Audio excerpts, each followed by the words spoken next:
Carolina, Tennessee, Alabama, Utah, and Illinois. Anti-smoking advocates are at it again, trying to raise the age to buy a pack of cigarettes. State Senator Julie Morrison has once again introduced legislation to raise the age to buy any tobacco product to 21. Cardinals catcher Yadier Molina is blasting Cubs slugger Chris Bryant over comments he made about St. Louis. Bryant called the city boring at the Cubs convention Friday night. Molina responding on Instagram over the weekend by saying all-stars, elite players, and leaders of their teams don't speak bad about any cities. He adds that only stupid players and losers make those kind of comments. Jonathan Taves and Patrick Kane both had 5 points. Blackhawks beat the Caps 8-5 at the UC. Taves had 3 goals and 2 assists, and Kane says he's enjoying playing on the same line with Taves once again. Coming up, I would say maybe our first 3 or 4 years we were playing together a lot. Ever since then, we were mostly on separate lines, which worked out well for us. So for whatever reason, they made the switch yesterday. We knew we were going to play together today, so I thought we did well. Chicago hosts the Islanders tomorrow night. The Bulls will try and end a 10-game losing skid when they take on the Cavaliers today in Cleveland. Big Ten hoops might be the freshman of the year in the Big Ten. Joe Wieskamp of Iowa. Game high 24. Number 24 Iowa cruises to a big win over Illinois, 95-71 in Iowa City. Valley Bradley edged Southern Illinois 57-54. And oh yeah, there's some NFL games yesterday. Patriots outlast the Chiefs, Rams over the Saints, so Super Bowl 53 is set. The news service of La Quinta Inns and Suites want to recharge when you travel for business, get a boost, and stay at La Quinta by Wyndham. You can charge 5 devices in-room and recharge yourself with a pillow top mattress and a Bright Side breakfast. Book now at LQ.com and win at business. 508. Check of traffic and weather on the way next on AM 560.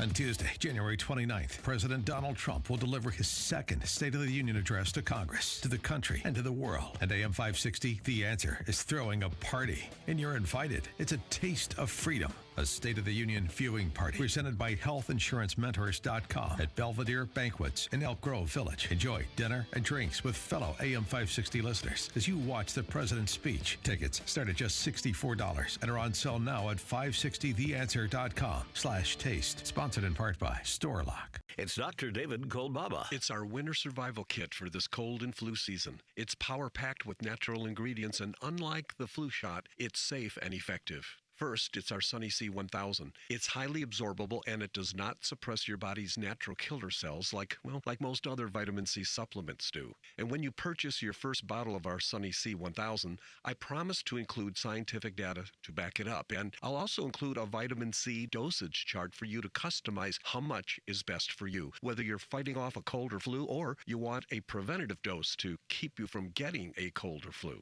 Sunny C1000, it's easy on the stomach and it's essential in fighting illness. And when you order your Sunny C1000 today, be sure to get more information on the rest of our winter survival kit. Call 800-794-1855. It's our Health Quest Radio hotline. And be sure to listen to Health Quest Radio with me, Dr. David Kolbaba, this Saturday morning at 11. But for now, that number again, 800-794-1855. Hey, I'm Andy.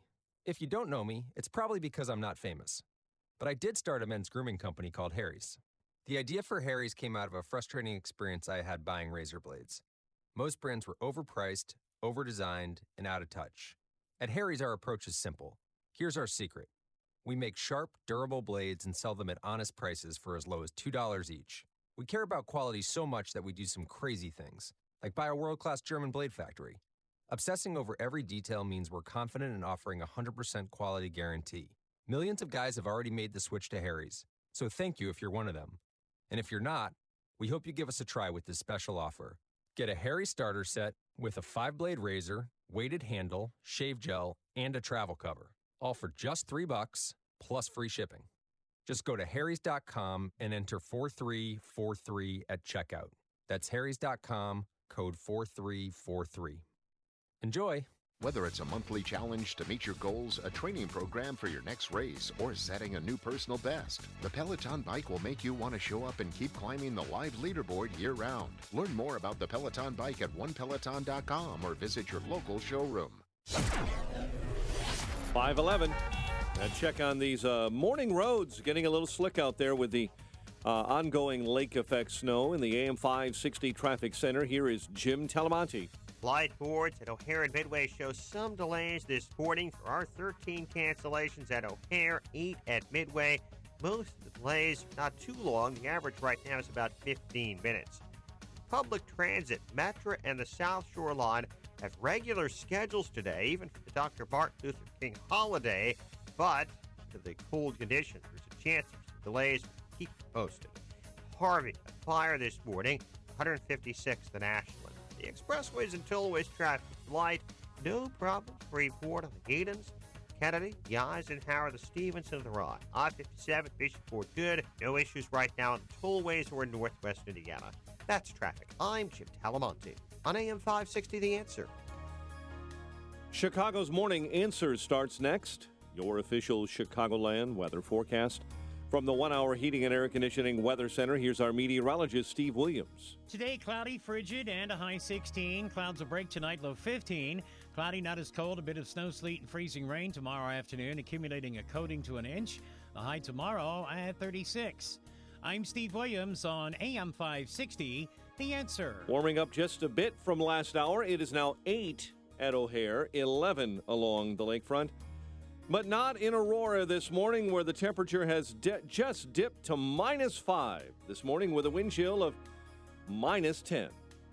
Your next news update is at 5:30. Chicago's Morning Answer with Dan and Amy starts now on AM 560, The Answer. This hourly segment is brought to you by Retirement Zone Radio and the North Shore Capital Group, empowering you Saturday mornings at 6 a.m. This is Chicago's Morning Answer with Dan Proft and Amy Jacobson on AM 560. The Answer.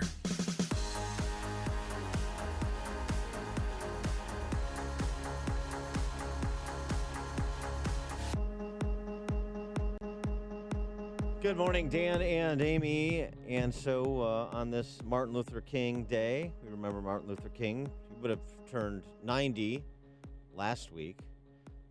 This is, we're nearing what, the April 1968, so the 51st. I'll watch you do the math. I can't do math. 51st anniversary of his assassination. Do I have that right? Mike Scott doing the math for me, checking that. Everyone's got that look that April 1968. I'm 55. I turned 55 in December. Yeah. So that means what? So I don't know when you were born. At least so I can't do the December math. 63. Sorry. Oh yeah, there December you go. 63. So yeah, 5 years. 5 years. Yeah. Okay. So yeah, so we're on the cusp of the 51st Right. anniversary of his assassination in April, and of course we still have racial justice issues. Some think they're more pronounced than others. In this city, we've talked a lot about Chicago being the most segregated big city in America. De facto segregation, not de jure, not by law, is the promise of Braun v. Board of Education, 60-plus years later, been kept with respect to equal opportunity for K-12 education? I would say no. I think it's hard to say yes.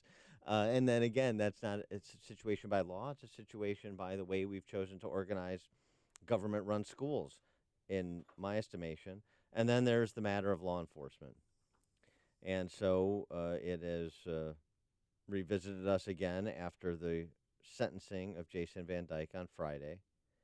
The sentence getting this reaction from Mary Mitchell. Oh, yeah, I read in her the article. Sun-Times. Yeah. His life didn't matter. It was in the of no end, value. the life of teenager LaQuan McDonald was not valued. That's what she wrote. Well, they kept comparing it to the Pendleton, what's her name? Medea Pendleton. Pendleton's guy who got 83 or 85 years in prison, saying, well, he got that, but Jason Van Dyke only was going to get 6 years, 6.5 years. Well, Which you can't even compare the two cases. I don't think. I mean, you have a gangbanger who fired shots into a crowd of high school students, at 3 o'clock on a sunny afternoon compared to Jason Van Dyke, who thought his life was in danger and the lives of others. So he did what he was trained to do, and that is fire his weapon. Yeah, but the problem is that that judgment call was not seen the same way by the jury, thus his conviction for second-degree murder and 16 counts of aggravated assault. So that is, the case has been adjudicated. Right. And so now the question is, was the appropriate sentence meted out for the crimes for which Van Dyke was committed? 312-642-5600, turnkey.pro answer line. 646-36DA, turnkey.pro text line. The whole getting into the comparison, contrast of this person was sentenced for this much for the same or similar crime. It's never quite the same crime because the fact patterns are never quite the same. But, I mean, we could do that all day with respect to this sort of uneven and sometimes seemingly arbitrary sentences that are handed out, including, and what's the normal lament in Cook County? Violent criminals getting sentences that are too light, not too severe. Blagojevich, Patty Blagojevich chimed in on this. Of course she did. Yeah, and that's not becoming tiresome at all. We have to have her review of somebody else's sentence in comparison to her husband's every time there's a high-profile case. That's not cynical at all. But also, by the way, a little civics lesson for Patty Blagojevich.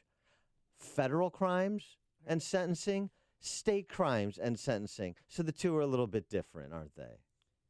Well, the one thing that the judge did was he rolled those 16 counts of aggravated battery, one count for each bullet that was struck, into one act.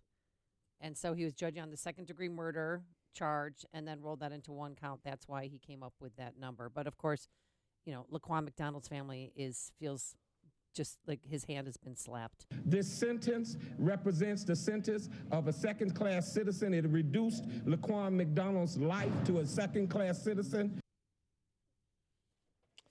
Darlene Glanton, writing in the Chicago Tribune, we rarely see a black man cry, not in public at least. Oh, really? I don't even know what that means. What, we don't? We do? Do we see black men cry more than white men, more than Hispanic men? No, I was supposed to keep tabs. Darlene Glanton, it's an embarrassment that she is published by the Chicago Tribune. She consistently writes nonsensical op-eds that at their best are incendiary. That's how bad a writer she is. But okay. Nonetheless, she's published, and she's going to be one of these voices in the Mary Mitchell chorus. She's talking about not a LaQuan McDonald relative, but Edward Nance, who sued and received a $300,000 settlement from the Chicago Police Department for allegations of police abuse by Jason Van Dyke. He cried, recounting from his perspective a traffic stop in 2007 when Van Dyke pulled Edward Nance out of his car, threw him face down on the floor of the back seat, dragged him to the squad car by his handcuffed hands, shouting profanities. He said he suffered torn rotator cuffs on both arms. He undergone multiple surgeries, can't lift anything more than 10 pounds. So that was powerful testimony and sentencing. I watched that. He cried. I can't lift 10 pounds on my left arm. I couldn't move my shoulders, and I couldn't move nothing. So they had they had a parade of people who had complaints against Jason Van Dyke. They had a guy who was, I watched the whole thing because I was obsessed with it, who was hearing impaired, who spoke through an interpreter, who said that he roughed him up too on a traffic stop, stopped him for expired plates. But yeah, you have expired plates. He stopped you for that.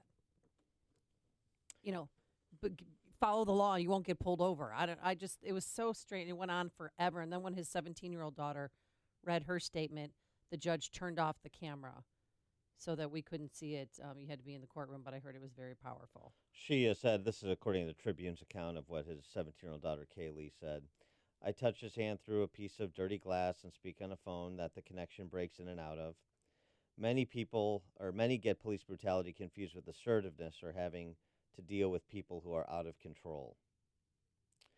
And then the flip side, just to give both sides, was going back to your Reverend Hunter, McDonald's great uncle, who you just heard the bite Amy played of him talking about second-class citizen. He also read a letter where he took the personage of LaQuan McDonald. Right. He wrote it as if he was LaQuan. I'm a 17-year-old boy. I'm a victim of murder in the second degree. I'm unable to speak with my own voice. What happened to me can never be changed, but other young black men and women will not have to face Jason Van Dyke and his evil and selfish ways. I'm a real victim of murder, and that can never be changed. Please think about me and my life when you sentence this person to prison. 3 of your mayoral candidates were in the courtroom. Tony Preckwinkle, one of them, who had this to say about police officers. Jason Van Dyke was convicted of murder of LaQuan McDonald, but he's not, and that's the first officer in 50 years, I believe, in the city of Chicago who's been found guilty of murder. I don't believe he's the first officer in 50 years to have murdered one of our residents. Oh, okay. I don't believe he's the first officer in 50 years to have murdered one of our residents. Oh, okay. All right. Well, I mean, it's a incendiary charge, and so but it's easy just to follow up. Okay, well, give us names and cases. Who's been murdered by police that were who else? The good news is there's no statute of limitations on murder. Yeah, come on, Tony. So if you give us names, then we can. I'm sure that the Chicago Police Department and Eddie Johnson will be happy to refer those cold cases to detectives for investigation. Tony, Ed in Oak Brook. The Mary Mitchell and that other lady you mentioned from the Chicago Tribune are the biggest race baiters in the city and working for media. And that's the reason why the Tribune is like, a few pages, and the Sun-Times is even less. They're total garbage, and I wish people would call them out for what they really are. They don't want peace in this city because that's the only reason they exist. And you know what? You talk about Van Dyke's victims, supposed victims. Why don't they bring out the victims of this kid who robbed them or broke their or shot them and stuff like that? I mean, talk to someone whose house has been robbed. They're traumatized forever, and no one gives a crap about them because what the heck? They're just victims. Have a nice day. Thanks for the call, Ed. We'll pick up this discussion of the sentence that was handed down against Jason Van Dyke with Dan Herbert, his attorney, at the bottom of the 6 o'clock hour. This is the morning show more Chicago radio listeners are choosing. This is Chicago's Morning Answer on AM 560. The Answer. Hey everyone, Carrie here. For years, you've heard my husband, Ken, hello, Radioland, explain how Income Store is the place for your next revenue stream.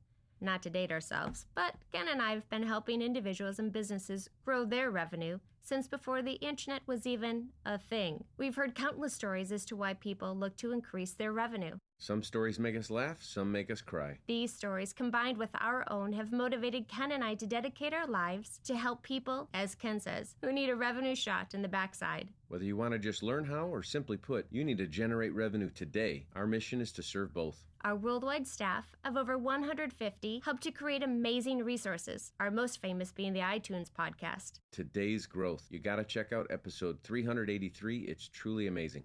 And both Inc. and Forbes have shared that when it comes to generating revenue, Income Store is a can't miss. To grow your revenue today, check out IncomeStore.com. That's IncomeStore.com. So I was at Online Training Academy on Friday, and this man came up to me. Oh, yeah, I'll tell you what I learned later, Dan. But this man came up to me, and he's been using Balance of Nature for 6 years. Every day, he and his wife, and he wanted to know more about Dr. Howard. And I said, yes, it's true. I did meet Dr. Howard. He's the founder and creator of Balance of Nature. We spent time together. He showed me the emails. I heard the voicemails that he gets every single day from real people who are living healthier lives because they've been taking Balance of Nature. Look, we're all busy, and very few of us eat enough fruits and vegetables, and that's where Balance of Nature comes in. Real fruits and veggies in a capsule, packed with 30 fruits and veggies, picked at the peak of freshness. Then they flash dry it and ground it into a powder. So it's easy to digest, and in a matter of days, you can start to notice a difference. The gentleman I was speaking with, said that he feels great. He sleeps better at night. He's in great shape. And he admitted, he goes, if I eat pizza and I don't have time, I just take Balance of Nature, and then I'll get a lot of fruits and veggies that I need. Here's what you do. Go to balanceofnature.com. Type Chicago in the promo code for 35% off. Again, that's balanceofnature.com, promo code Chicago. Or if you want, call the 800 number, 800-246-8751. That's 888-246-8751. My name is David Hochberg of Team Hochberg, and I have exciting news. To provide listeners with more financing options and lower rates, Team Hochberg is now originating loans for Homeside Financial. Team Hochberg, Chicago-based loan officers, support staff, and in-house underwriters allows us to process and approve loans within days of receiving complete files from our borrowers. I'll be highlighting proprietary loan programs like doing a cash-out refinance up to 95% of the value of your home with a minimum credit score of 680 and construction to permanent loans on both FHA and VA loans. Team Hochberg's new toll-free number is 855-56-DAVID. That's 855-563-2843. Or visit our new website, 56david.com. Team Hochberg has helped thousands of AM 560 listeners, but we can't help if you don't call 855-56-DAVID. That's 855-563-2843. Or visit our new website, 56david.com. Homeside Financial, Equal Housing Lender, Illinois Residential Mortgage Licensee, MB 66761019, NMLS 1124061. Hi, this is Amy Jacobson, and you'll have to wait until spring to get the outside of your house painted, but winter, perfect opportunity to get your interior painted. You know, people walk into my kitchen and ask, Amy, did you get new cabinets? No, I save myself thousands of dollars by simply having them painted by the experts at CertaPro Painters. So cross the first project off your 2019 to-do list. CertaPro Painters will ensure a beautiful transformation of your home. And if you want some help with colors, they've got you covered. In-home with a color consultation or online with their color visualizer. Don't put it off. Time to hire CertaPro Painters, your residential and commercial painting experts. You can schedule a free estimate online at CertaPro.com. That's Certa with a C, or call 1-800-GO-CERTA. Each CertaPro Painters business is independently owned and operated. Get a free estimate at CertaPro.com or call 1-800-GO-CERTA. CertaPro Painters, we do painting, you do life. AM 560, The Answer. Dan and Amy were talking about the Jason Van Dyke sentencing on Friday, 6 years, 9 months. And what Tony Preckwinkle said about first cop convicted in 50 years of murdering a Chicago resident. Probably not the first cop who did so. Who's killed a citizen. I mean, she said it as if the sky were blue. Well, the snow is falling. And here's the thing. Maybe that's the case. We certainly know of police abuse that went unaccounted for. Unreported, right. Much less justice meted out. Think of Hanhart's crew and others. So that's possible. But you know what it is? It's a cheap way to do it. It's a cheap way to cast an aspersion on Chicago police officers rather than be specific about specific problems. It's not leadership, which is why she's perfect to be the next mayor. Mike on the north side, you're on Chicago's Morning Answer. Hi, good morning. Thanks for taking my call. I'm glad to see Tony Preckwinkle show up in the courtroom. Usually she only shows up for the perpetrators, like when her son and his friends were committing hate crimes. Then she showed up to intimidate a judge. Is she going to show up for the victims of black-on-black crime? And for everybody in the LaQuan McDonald family that are whining about his life being taken, he's been in the DCFS system since he's been 3 years old. They didn't want him. They got rid of him. Now that he's dead and he's a potential payday from the city, oh, they all found their love again, especially his great-uncle, the minister. How come he didn't take him in? Well, the mom, his birth mom, got the money. And there really is if you want to know everything about LaQuan McDonald, the Chicago Tribune wrote a fascinating piece about him. They interviewed people that were appointed to him in the courtroom. So you had old transcripts of his comments that he's made about what his life was like. He was in the system, Mike, he was in 5 different homes the first 5 years of his life. Threw a chair at a teacher, joined 2 different gangs, had a long, long list. His great-grandma said he got arrested at least 2 or 3 times a week. Right, and this is the underreported part of the story because nobody wants to confront something that you can't just wish or legislate away, which is LaQuan McDonald was a victim of the system and a victim of his family's breakdown long before he was a victim of Jason Van Dyke. And he was mentally disabled. They diagnosed him, and nobody talked about that either, but of course that, too, is in the court filings if you want to take the time to read it. Coming up on Chicago's Morning Answer. That BuzzFeed bombshell, kind of a dud at 5:38. And who wants to join me in boycotting the Super Bowl? Anybody? The Saints should be in it. But first, let's go in the newsroom. Here's Mike Scott. Lake effect snow showers, 7 degrees above. Grab your hat and scarf. Going to be cold this week. Snowy across much of the state in northwest Indiana. Senate Majority Leader Mitch McConnell this morning is expected to bring President Trump's border proposal to a vote as the partial government shutdown enters day 31, although McConnell insiders say it may happen a little later this week as negotiations continue with folks like Representative Jim Clyburn, who is saying right now there will be no negotiations or compromises. We can pass a continuing resolution for 30 days, get the government open, get people back to work, and then let's sit around the table and see where the common ground is. The president is now offering 3 years of temporary deportation protection for Dreamers, illegal immigrants brought here as children, in exchange for funding the wall. The suspected Alabama cop killer is facing capital murder charges this morning. Prosecutors say yesterday afternoon, 19-year-old Marco Perez shot and killed 30-year-old police officer Sean Tudor in West Mobile. Lawrence Batiste is chief of police of the Alabama town. He served without question with valor. Tremendous loss to his sisters and brothers in blue. It's a tremendous loss to this community, but it's an even greater loss to his family. Perez was wanted on federal gun charges and had faked his own kidnapping weeks ago. A man accused of killing multiple people in Oregon, including a 9-month-old girl, is dead, shot by police. Clackamas County sheriffs say the officers responded over the weekend, Saturday night, to a home in Woodburn near Portland where they found 4 dead. Sergeant Brian Jensen is with the Clackamas County Sheriff's Office. Every investigator that I've talked to that's been inside the residence, they cannot explain just how horrific the scene is. It's a traumatic scene just to see. So, I mean, this is a tough one. They believe they arrived just as the suspect, 42-year-old Mark Gago, was about to kill an 8-year-old girl.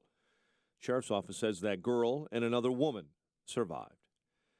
So many Democrats, so little time, and so many want to run for president, including California Democrat Representative Eric Swalwell. I think I could make a difference by going big in the issues I'd take on, by being bold in the solutions I would offer on health care, energy. Meantime, the man with the big money, former Starbucks CEO Howard Schultz, says he'll probably not run as a Democrat, likely as an independent if he runs in 2020. Other news we're following this morning, a 12-year-old girl is dead after a snow fort collapsed on her in Arlington Heights. An Amtrak train from Chicago to Grand Rapids, Michigan, hit an unoccupied vehicle on the tracks near Chesterton, Indiana. No passengers or crew hurt, and that train was only delayed about 90 minutes. Anti-smoking advocates are at it again in Illinois, trying to raise the age to buy a pack of cigarettes to 21. Blackhawks beat the Capitals 8-5 at the UC. Bulls will try and end a 10-game losing streak when they take on the Cavaliers today in Cleveland. You may have seen the Big Ten Freshman of the Year yesterday, Iowa's Joe Wieskamp, game-high 24 as the Hawkeyes cruise to a win over the Illini 95-71. 5:34, a check of traffic and weather on the way next on AM 560. Mike Gallagher is struggling with the new left. Anderson Cooper last night sat down with Alexandria Ocasio-Cortez. It's infuriating to hear this young woman talk about people not paying their fair share. And I'm not saying this to be a jerk. I promise I mean this from the bottom of my heart. You know who hasn't paid her fair share? Her. The Mike Gallagher Show. Weekdays at 9, right before Dennis Prager at 11 on AM 560. The Answer.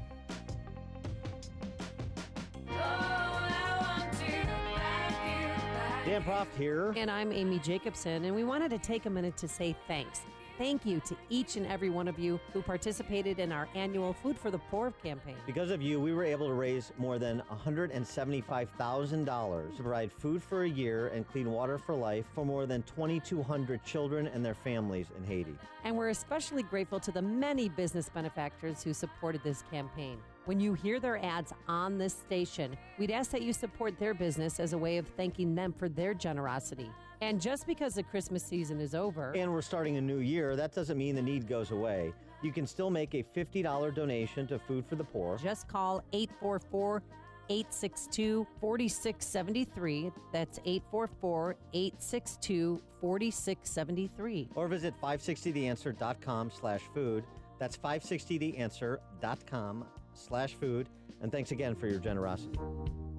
All right, if your roof's needy, you can Call Crumweedy. Hey, Sean Hannity here. If your roof is leaky, if the shingles are curling, or if your roof isn't right after storms, then you need to call Crumweedy with roofing companies, and the difference is, of course, installation. Now, Crumweedy, they know that, and that's why they follow the manufacturer's specifications, so your warranty is totally intact, and many companies don't do that, and that could void your warranty. If you hate high-pressure sales tactics, not from Crumweedy. They give you good, better, best options. You make the choice, no pressure. Crumweedy is a roof that lasts at a fair price. Now, Mark Olson and Greg Olson of Crumweedy, they lead this third-generation family business that's been doing Chicagoland roofs since 1953. Now, they fix roof problems, so if your roof is needy, Call Crumweedy. That's 630-595-8020. That's 630-595-8020. They're online, of course, at myroofisneedy.com. Check out Ground Game, the latest podcast from the Associated Press discussing the top political issues around the country. Available on Apple Podcasts.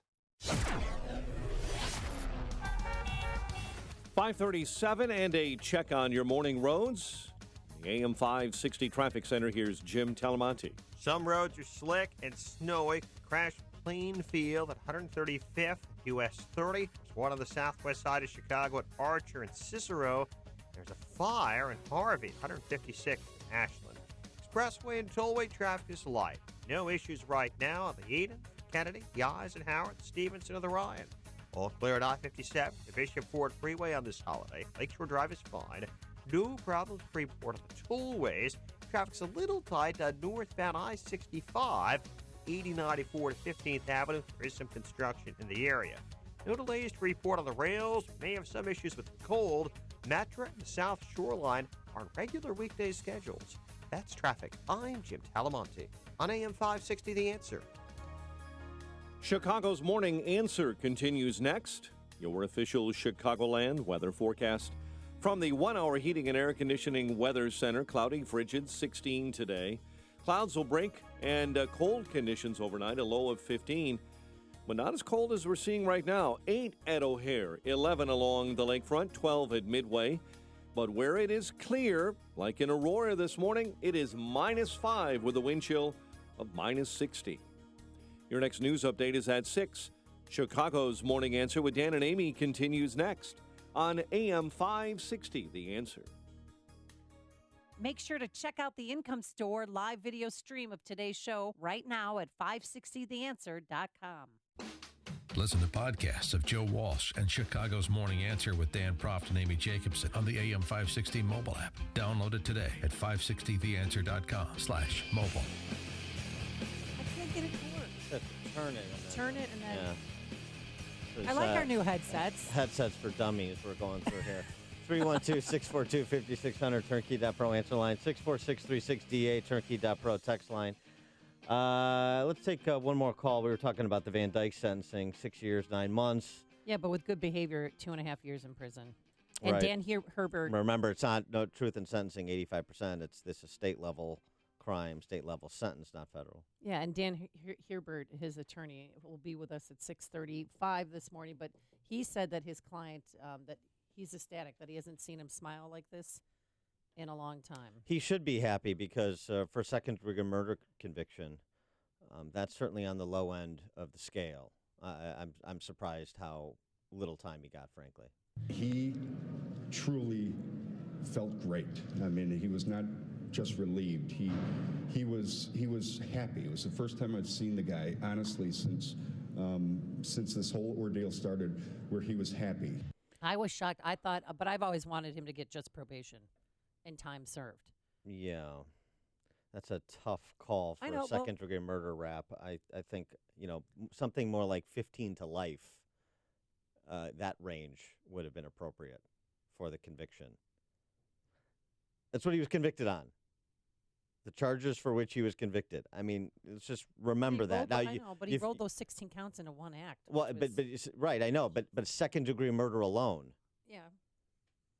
easily draws 15 to life. Well, I thought, but you could easily get probation technically too if you get a second-degree murder charge. Technically, yeah. And it easily draws 15 to life. If you criminally take another life Is probation ever appropriate? My answer is no. So you want to relitigate the case? You want to say that he should have never been tried? Okay. But, I mean, just in terms of he's convicted on this crime, what is a sentence that fits the conviction on that crime? Well, he's going to be in solitary confinement for, 2.5 years out there in Rock Island. So it's not as if he's not doing time. Tony and Homer Glen. Hey, good morning, Dan and Amy. I have to agree with Amy. I wanted to see him get, probation time served. He was a police officer out there doing his job. It wasn't like the guy walked up and just shot someone standing on the street. Right, that would be first-degree murder. Right. Right.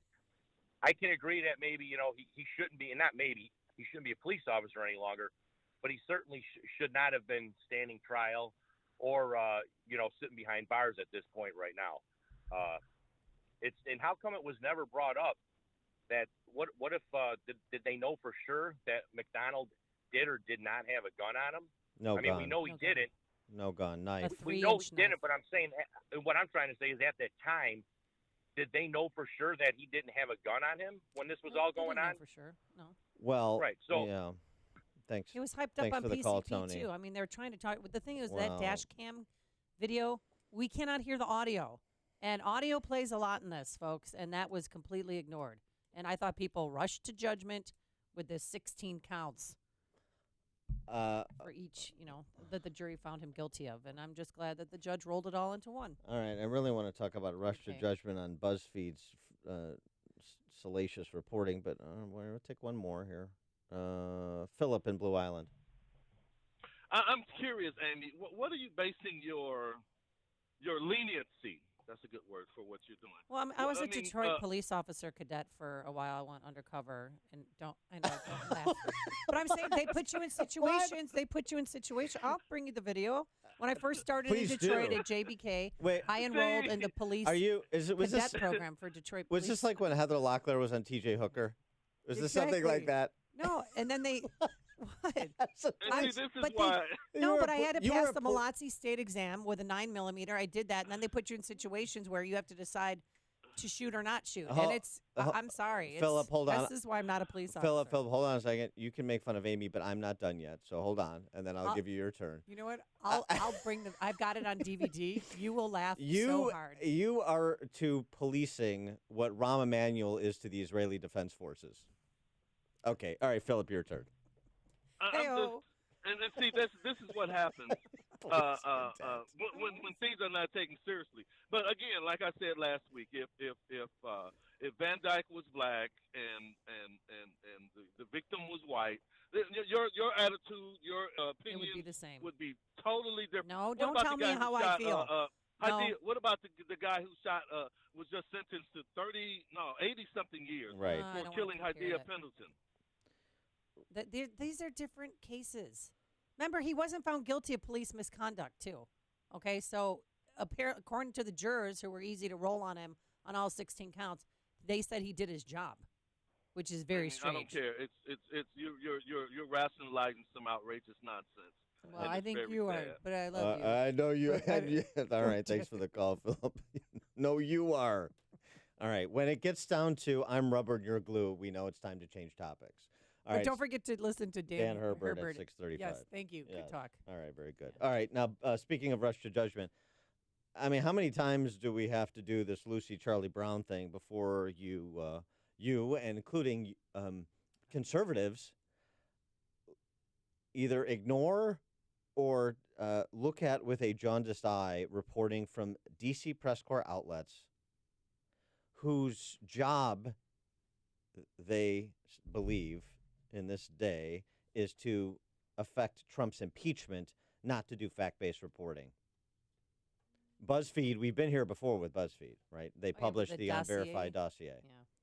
Yeah. And actually over Daily Caller, they do a nice summary of the bombshells per your ubiquitous CNN chyrons. The bombshells that weren't, just in the last, 2 years, just within Trump's presidency. CNN accusing Don Jr. of WikiLeaks collusion. the Brian Ross fake Michael Flynn news. Scaramucci being under investigation, except he wasn't. The Deutsche Bank records that were going to be the smoking gun to take down Trump, not. Jeff Sessions botched protocol when he didn't list that he had meetings with the Russian ambassador and security clearance forms. CNN then quietly walking back, explaining the FBI sent emails informing Sessions' aide he did not need to disclose the meetings on the forms because they were carried out in the course of his duties as senator. Russians aren't just hacking the election, they're hacking our power grid. Washington Post claiming that in January of 17 through a company in Vermont. Remember that story? Oh, yeah. No. Hacking the power grid. Oh, wait. One laptop was infiltrated, and that laptop wasn't even connected to the power grid. I mean, it's just slightly off. Republicans funded the dossier, except they didn't. Comey is going to contradict a key claim by President Trump that Comey told me wasn't under investigation. Didn't happen during Comey's testimony. And on and on and on. And so the story last week that Cohn is going to testify February 7th, he's before Congress. He's at some point going to testify that Donald Trump suborned perjury. Donald Trump instructed him to lie to Congress. So fact-free, apparently, was this. Well, they said they're two of their sources close to the case. Yeah, law enforcement sources. The rare communique, the rare pronouncement from the special counsel's office. Peter Carr, spokesman for special counsel Bob Mueller, quote, BuzzFeed's description of specific statements to the special counsel's office and a characterization of documents and testimony obtained by this office regarding Michael Cohen's congressional testimony are not accurate. Well, that sort of puts a wet blanket on there. We've got the smoking gun, and Michael Cohen is going to take down the president, and he's going to accuse him of suborning perjury, and the Trump presidency is about to come to an end. I mean, it's so embarrassing because you normally hear from Mueller in court filings only. And this BuzzFeed bombshell, remember Eric Holder came forward on Friday saying impeachment hearings should begin. You had Joaquin Castro tweeting, if the BuzzFeed story is true, President Trump must resign or be impeached. I mean, it was so you can't walk that back. Well, the other thing, too, is this idea, and James Clyburn and others were suggesting, if you say if it's true, that makes it okay. Right. It's embarrassing. They all have egg on their face. So many congressmen came forward saying, we're going to start impeachment hearings on Monday. We're going to do this. Blah, blah.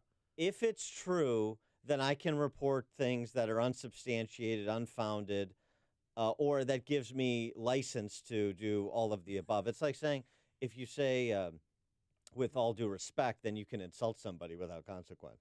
With all due respect, you're a terrible person. Well, I said with all due respect. You can't be offended. So I'm going to use that now. Think about the standard. Michael Wolff. Think about the standard for the D.C. press corps in doing reporting. Let's borrow from one of their own, Stephen Colbert. Are we in the truthiness era for D.C. reporting? We've been in that era for politicians for a long time, but also the D.C. press corps. And Trump, the insanity that Trump has generated among the D.C. press corps is exposing it.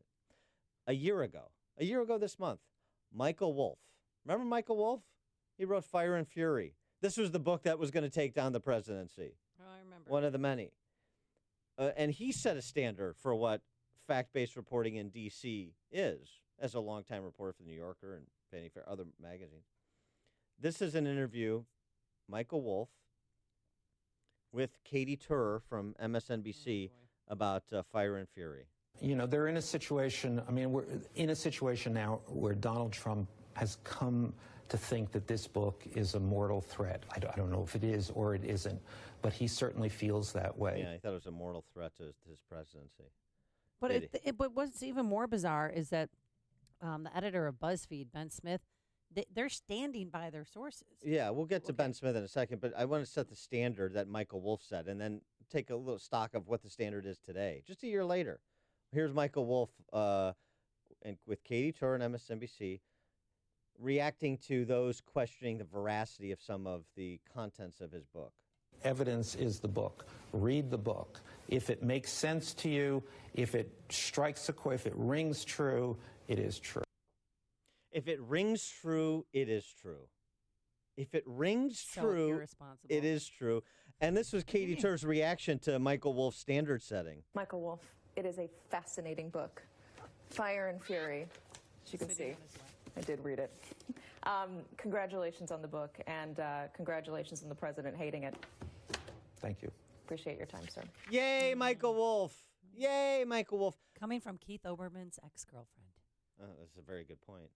But then there was moral scorn heaped on Michael Wolff because he did what you're not supposed to do. He said publicly what they're doing privately. Yeah. You're not supposed to expose us.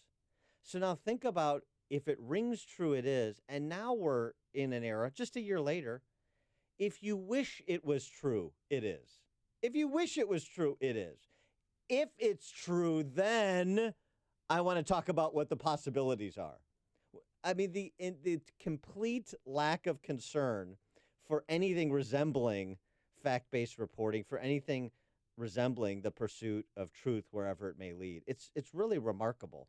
And as you point out, despite the rebuke by Mueller's office, BuzzFeed's saying by the story, you know why? Because what are the consequences? Well, they say just wait. The truth will come out, Dan. We are eager to understand characterizations Mueller is talking about there, and obviously we take that incredibly seriously. If further confirmation that this is right, we're being told to stand our ground. This is our reporting is going to be borne out to be accurate, and we're 100% behind it. So they're waiting to be vindicated by when Michael Cohen goes and testifies before Congress. Yeah, well, because their sources say no, don't. Despite what Robert Mueller says, what we told you is true. Well, again, and they still, this is the point that we made on Friday, and I don't think anybody else did, because this is a show with institutional knowledge, and very few other shows, outlets have even concerned themselves with institutional knowledge. Just go back and look at Michael Cohen's allocution at the end of November. Why didn't he during his allocution, indicate he was directed to lie to Congress? Right. As opposed to saying he did so out of loyalty and message consistency to individual one, which is the president. So very different things. And BuzzFeed wasn't asked that question over the weekend because, of course not, Sunday talkies. And that conflict has not been addressed. The other thing about this, frankly, if the BuzzFeed story was true, at least in terms of their law enforcement sources suggesting this, that's a whole nother problem, isn't it? Why are members of law enforcement, and this is another question should have been asked of BuzzFeed, Ben Smith and company. Well, Mark Salter was, what's his name? Brian Stelter. That egghead goofball, yeah. You're just quite a silly, ridiculous person, Michael Wolff once said to Brian Stelter. Yeah. That's how ridiculous Brian Stelter is. But law enforcement sources. Well, in what law enforcement agency? And why are law enforcement sources talking to BuzzFeed about what they think they know or know about Michael Cohen's testimony? Does Bob Mueller have another leak in his shop? I mean, you can't have it both ways. Either you've got these sources and there's something they're saying, and that raises questions, or you're just manufacturing this out of whole cloth or inferring things that are not being provided by these sources, and that raises concerns. Either way, what you have are storytellers, not reporters. Brian and Waukegan. Yeah, I just wanted to cite a little, very subtle piece of fake news on the early ABC News, not the local station or local news, talking about the gas line explosion in Mexico. Yeah. He reports that several people were gathering gasoline that was leaking from the pipeline. Yeah, they busted and the pipeline. And a geyser occurred. Yeah, right. And they just. Go ahead. I'm sorry. Go ahead. Well, like they just happened to come upon it, and there was gas leaking. So, let's just take some. There were 100 and some odd people there trying to steal gas, but you wouldn't want to reflect poorly on those poor Mexicans. All right, Brian. Thanks for the call. call. 85 people died in that, and 58 are still hospitalized. Candace in Mount Pleasant. Hi. Hey, okay, can I make a point real quick? There's a show on Netflix by John Grisham, and it's about this innocent man prosecutor in in Oklahoma. It's fascinating because it shows you how corrupt prosecutors are. I have a problem with Mueller, and then I have a problem that nobody's bringing up the obvious, which is that Cohen is allowed to lie. If he says what Mueller wants him to say, then he gets the deal. So it doesn't matter. It doesn't matter in the end because Cohen will be lying anyway. So why isn't anybody upset about that and the way the system is with these prosecutors? Yeah, thanks for the call, Candace. I mean, there is the plea bargaining and some of the bargains that are made. That's a legitimate area of review and conversation. You would expect, though, that they don't give a deal to Cohen unless they can substantiate what he is saying. If he lied in his elocution, then the deal's off, ostensibly. But we'll find out more when the Mueller report is finally issued, if it ever is. Listen to Dan and Amy on your smartphone. Download the AM560 mobile app today at 560theanswer.com/mobile. Balance of Nature's fruits and veggie capsules contain 100% vine-ripened fruits and vegetables, tested pure with no pesticides, fillers, or additives of any kind. And it is undeniably one of the most effective whole food supplements on the market today. You might ask, how can over 10 servings of 31 fruits and vegetables fit into 6 vegetarian capsules? Fruits and vegetables are on an average 85% water, some a little higher, some a little lower. Balance of Nature uses cold vacuum technology to take out the water and air, leaving only whole food, which maintains 99.9% of its original nutritional value. Along with diet and exercise, Mother Nature provides fruits and vegetables to help us maintain good health. Make sense? To order, go to balanceofnature.com or call 1-800-246-8751. That's 1-800-246-8751 and use discount code Chicago. Our freedom and security are made possible through the service and sacrifice of our military and first responders. The Gary Sinise Foundation provides many outreach programs supporting these brave men and women. Join us. Donate at GarySiniseFoundation.org.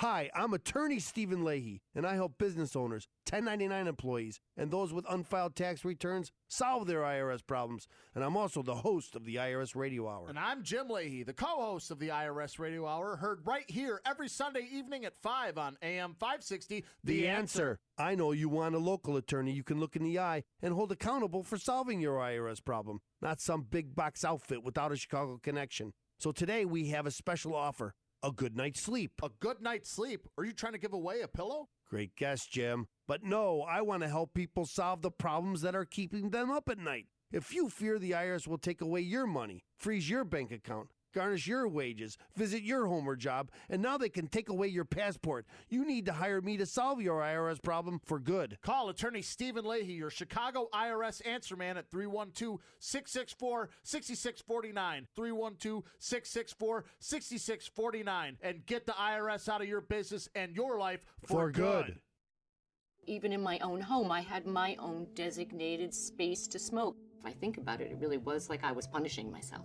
A friend of mine said, why wouldn't you just try the Juul? And so I went out and I bought one. The idea of going back to smoking, I couldn't even imagine doing that. I don't think anyone, including myself, thought that I could switch. Carolyn made the switch October 2016. Make the switch at JUUL.com. Warning, this product contains nicotine. Nicotine is an addictive chemical. It's news, opinion, insight. It's AM 560, The Answer. WIND, Chicago. It's an offer they can refuse. I'm Dave Anthony, Fox News. I think it's a non-starter for him to ask for a permanent wall and for us to have a temporary fix. Democratic Congressman James Clyburn not interested in President Trump's compromise offer as the partial government shutdown moves into day 31. Fox's Rachel Sutherland live in Washington. Dave, the White House is offering a temporary fix for immigrants brought to the U.S. illegally as children in exchange for $5.7 billion in border funding. Vice President Mike Pence made the case for the measure on Fox News Sunday. The president is offering a solution. And what we have from Democrat leadership so far is just sound bites. Some hardline conservatives don't like the proposal, calling it amnesty. The vice president says that's not the case because it offers no permanent status. There's no pathway to citizenship. The Senate expected to take up the proposal tomorrow. Dave. Rachel BuzzFeed is standing by its story that President Trump directed his now ex-lawyer, Michael Cohen, to lie to Congress about his business dealings in Russia. Trump attorney Rudy Giuliani told NBC's Meet the Press. To their credit, the Justice Department and the special counsel's office said that the story was inaccurate. And the inaccuracy is that there's no evidence that the president told him to lie. A 19-year-old is in custody in Mobile, Alabama, and will be charged with capital murder. We lost another officer in the line of duty, Officer Sean Tudor. He was doing some follow-up work on an investigation, and he was gunned down by a suspect. Mobile Police Chief Lawrence Batiste. Same old in the NFL. The New England Patriots are going to the Super Bowl. Tom Brady in the fourth quarter and into overtime. We did it. The Patriots beat the Kansas City Chiefs to win the AFC Championship. Rams fans also excited. It's no easy chore getting to the Super Bowl. It's all. There had to be some really good teams. Los Angeles also needed overtime to top the New Orleans Saints. The Pats and Rams will play in 13 days. This is Fox News. Lake effect snow showers, 7 degrees. 6:02 on AM 560. The Answer. Good morning. I'm Mike Scott. Grab the hat and scarf. A cold week across much of the state, or a slippery one as temperatures rise for a few days and then head back down into the cellar. We'll see lows in some places hitting the 0 mark as we head toward the weekend after a brief warm-up tomorrow. A 12-year-old girl is dead after a snow fort collapsed on her in Arlington Heights. The victim playing with a 9-year-old girl yesterday near Rotham Church on College Drive when the snowbank collapsed on them. The older girl died at a nearby hospital. A younger girl treated for hypothermia and remains hospitalized. This morning, Patty Blagojevich wants to know how a convicted murderer will serve less time in prison than her husband. Former Illinois First Lady took to Twitter over the weekend complaining that former Chicago police officer Jason Van Dyke was sentenced to just over 6 years in prison for killing LaQuan McDonald in 2014. Her husband, former Governor Rod Blagojevich, serving 14 years for federal corruption, describing her husband's crime as discussing fundraising. Former Black Northwestern PhD student is receiving $1.25 million from the city of Evanston after an arrest several years ago. Lawrence Crosby was awarded the payout earlier this month after filing a civil lawsuit against the city and police in 2017. Crosby hopes his experience can lead to changes that prevent similar incidents in the future. The FBI is asking for your help in finding a suspected robber they're nicknaming the Traveling Bandit. The FBI believes the man has robbed several banks in 7 states since December 28, including North Carolina, Florida, and Illinois. Blackhawks beat the Capitals 8-5 at the UC.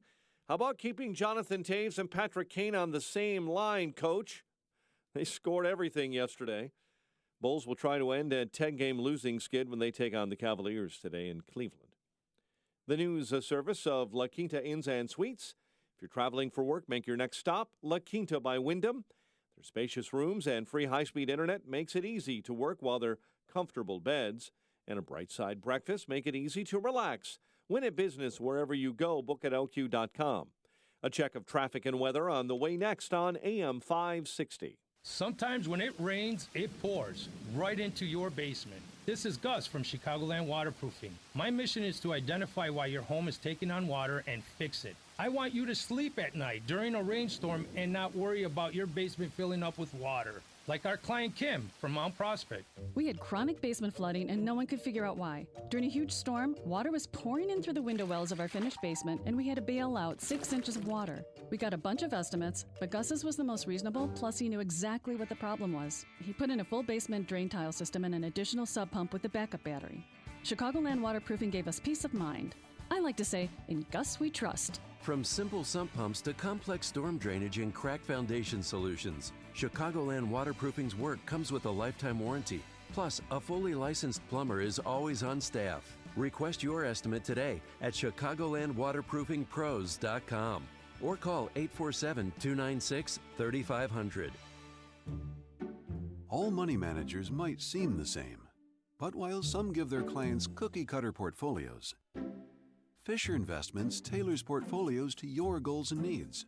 Some only call when they have something to sell. Fisher calls regularly, so you stay informed. And while some advisors are happy to earn commissions whether you do well or not, Fisher Investments fees are structured so we do better when you do better. In other words, we're on your side. Maybe that's why most of our clients come from other money managers. So if you're in or nearing retirement, talk with us and find out why investors are switching to and staying with Fisher Investments. Fisher Investments, clearly better money management. Investments in securities involve the risk of loss. Visit us at FisherInvestments.com to find out what we can do for you. Signature Bank is Chicago's fastest growing independently owned business bank. It's a bank where relationships still matter. Signature Bank knows your name and your story. I'm Dan Proft, and I know this because Signature Bank is my business bank. If you think all banks are the same, it's time to think about Signature Bank Chicago. I'm Pete Olson, head of commercial banking at Signature Bank, where the people who own the bank operate the bank. Not in an abstract way, but in the same hands-on, personalized way that you run your business. We don't rely on a legion of business developers to find new relationships. We don't trust an outsourced phone bank to address your customer service needs, and we don't delegate decision-making to some anonymous credit committee that you'll never meet. We do everything we can to help you succeed, because if you don't succeed, we don't succeed. Call us today to see the Signature Bank difference. Signature Bank is looking for their next success story. To learn more about turning your business vision into reality, visit signaturebank.bank. Signature Bank, helping local businesses succeed. Member FDIC, Equal Housing Lender. Whether it's a monthly challenge to meet your goals, a training program for your next race, or setting a new personal best, the Peloton bike will make you want to show up and keep climbing the live leaderboard year-round. Learn more about the Peloton bike at onepeloton.com or visit your local showroom. 6:07. Check on the roads in the AM 560 Traffic Center. Here's Jim Talamonte. On the Veterans Memorial Tollway southbound, traffic is heavy from 290 to Lake Street. Got a crash there blocking the right lane. Veterans Tollways look good on this holiday. See mild delays on some of the inbound expressways. The Bishop Ford Freeway is tight from King Drive to the Rhine. Just 1 minute delay at the moment. Inbound Rhine has a 2-minute delay from 18th into the Burn Circle. Eden, Kennedy look good. No significant delays to report yet on the Eisenhower. Down Stevenson, it's tight Cicero to Kedzie, 36 minutes, 3:55 to Lakeshore Drive. Outbound 5 to 34. Northbound I-65 has slowed traffic, 80-94 to 15th Avenue. A few flight cancellations this morning, 15 at O'Hare, 8 at Midway. There are some delays. That's traffic. I'm Jim Talamonte on AM 560 The Answer. Chicago's Morning Answer continues next. Your official Chicagoland weather forecast from the 1 Hour Heating and Air Conditioning Weather Center and our meteorologist, Steve Williams. Clouds and cold today, high 16. Clouds break tonight, low 15. Cloudy with some snow, sleet, and freezing rain by tomorrow afternoon, accumulating a coating to an inch. A high tomorrow at 36. I'm Steve Williams on AM 560, The Answer. It is 9 at O'Hare, 11 along the lakefront, -5 in Aurora, where it's clear right now. Next news at 6:30. Chicago's Morning Answer with Dan and Amy continues next on AM 560, The Answer. This hourly segment is brought to you by the Alpha Wealth Group, bringing the trilogy of estate, tax, and investment planning together. Visit alphawealthgroup.com for a free report. This is Chicago's Morning Answer with Dan Proft and Amy Jacobson on AM 560, The Answer.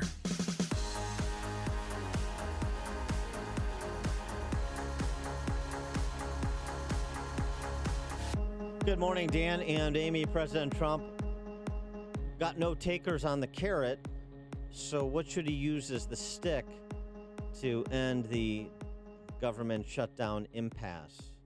I see what you did there. 312-642-5600 is our Turnkey Doubt Pro answer line. 64636, type in DA, then a quick comment. Here's what the president had to say in his 13-minute statement introducing a proposal, a compromise for consideration that was rejected almost before he finished his 13 minutes. Trump talking about our immigration system. Our immigration system should be the envy of the world, not a symbol of disunity and dysfunction.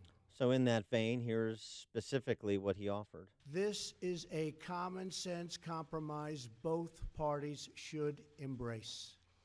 The radical left can never control our borders. I will never let it happen. Walls are not immoral.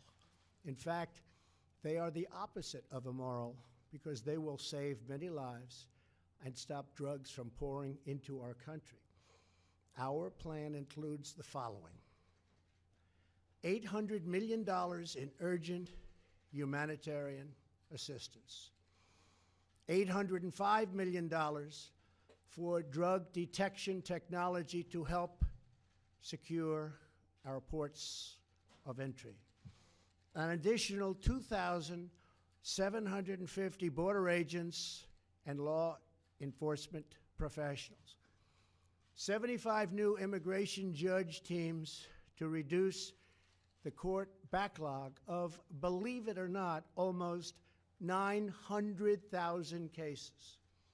However, the whole concept of having lengthy trials for anyone who sets one foot in our country unlawfully must be changed by Congress. It is unsustainable. It is ridiculous.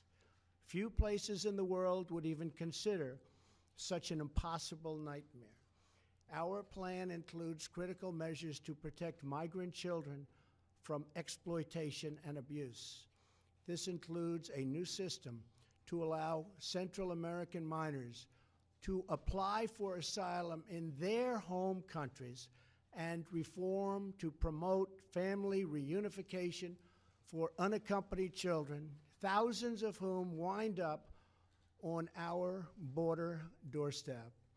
To physically secure our border, the plan includes $5.7 billion for a strategic deployment of physical barriers, or a wall.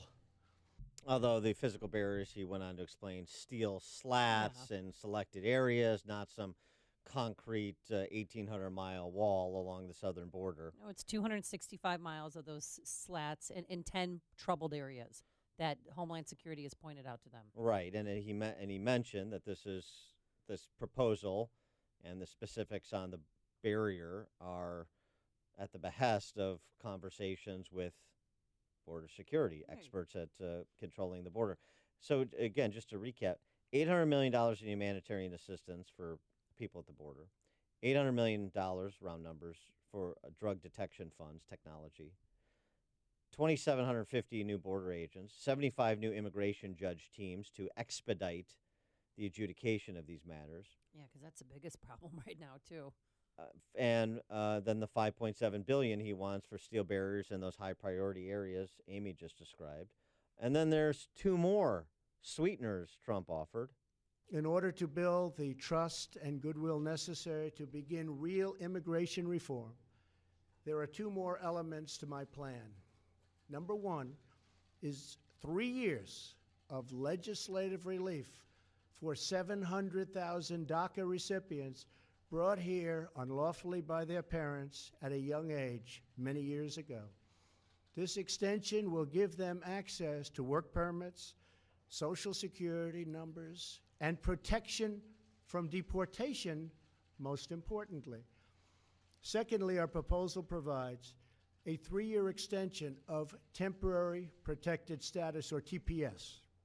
This means that 300,000 immigrants whose protected status is facing expiration will now have 3 more years of certainty so that Congress can work on a larger immigration deal, which everybody wants, Republicans and Democrats. So a 3-year extension for 1 million people in this country, otherwise in this country illegally,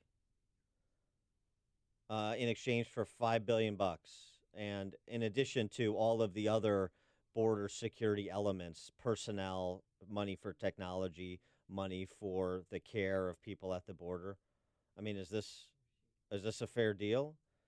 The Democrats don't think so. They rejected it out of hand. And Trump tweeted about that.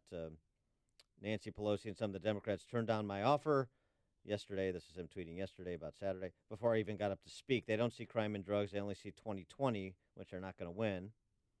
They should do the right thing for the country and allow people to get back to work. Well, if they don't want to do the right thing for the country, what should Trump do if you think this was a fair offer and should be Trump's last best final offer? 642-5600, turnkey.pro answer line. 64636DA, turnkey.pro text I think line. it was an extremely fair offer. I mean, my God, he's giving a pathway to citizenship for dreamers. I thought that would, that's a wet dream for Democrats. Whoa. Haven't they wanted that all along? I mean, and then to help 300,000 others. I don't understand what it is they've been pushing for now. First and of all all, those dreamers should vote Republican, by the way. If you could because of this. refrain from conjuring up images of Chuck Schumer's nocturnal emissions, I think we'd all appreciate that. I don't know where that came from. It's a little, It's a little graphic. And a little aggressive for Yeah. a Monday morning. Yeah. But so I don't know what's going to get them to budge. I mean, Mitch McConnell's going to come up with another plan today or for tomorrow that'll include women's issues. So he's going to attach that to the bill to hopefully move Democrats There's in our direction. Well, just thinking about the stick, if they won't take the carrot, I don't know how much more give you can provide and not start to hear real pushback from your base. I mean, Ann Coulter was already tweeting about Trump over the weekend. We thought we elected Trump and we got Jeb, right? And now he's eating guacamole. And the A word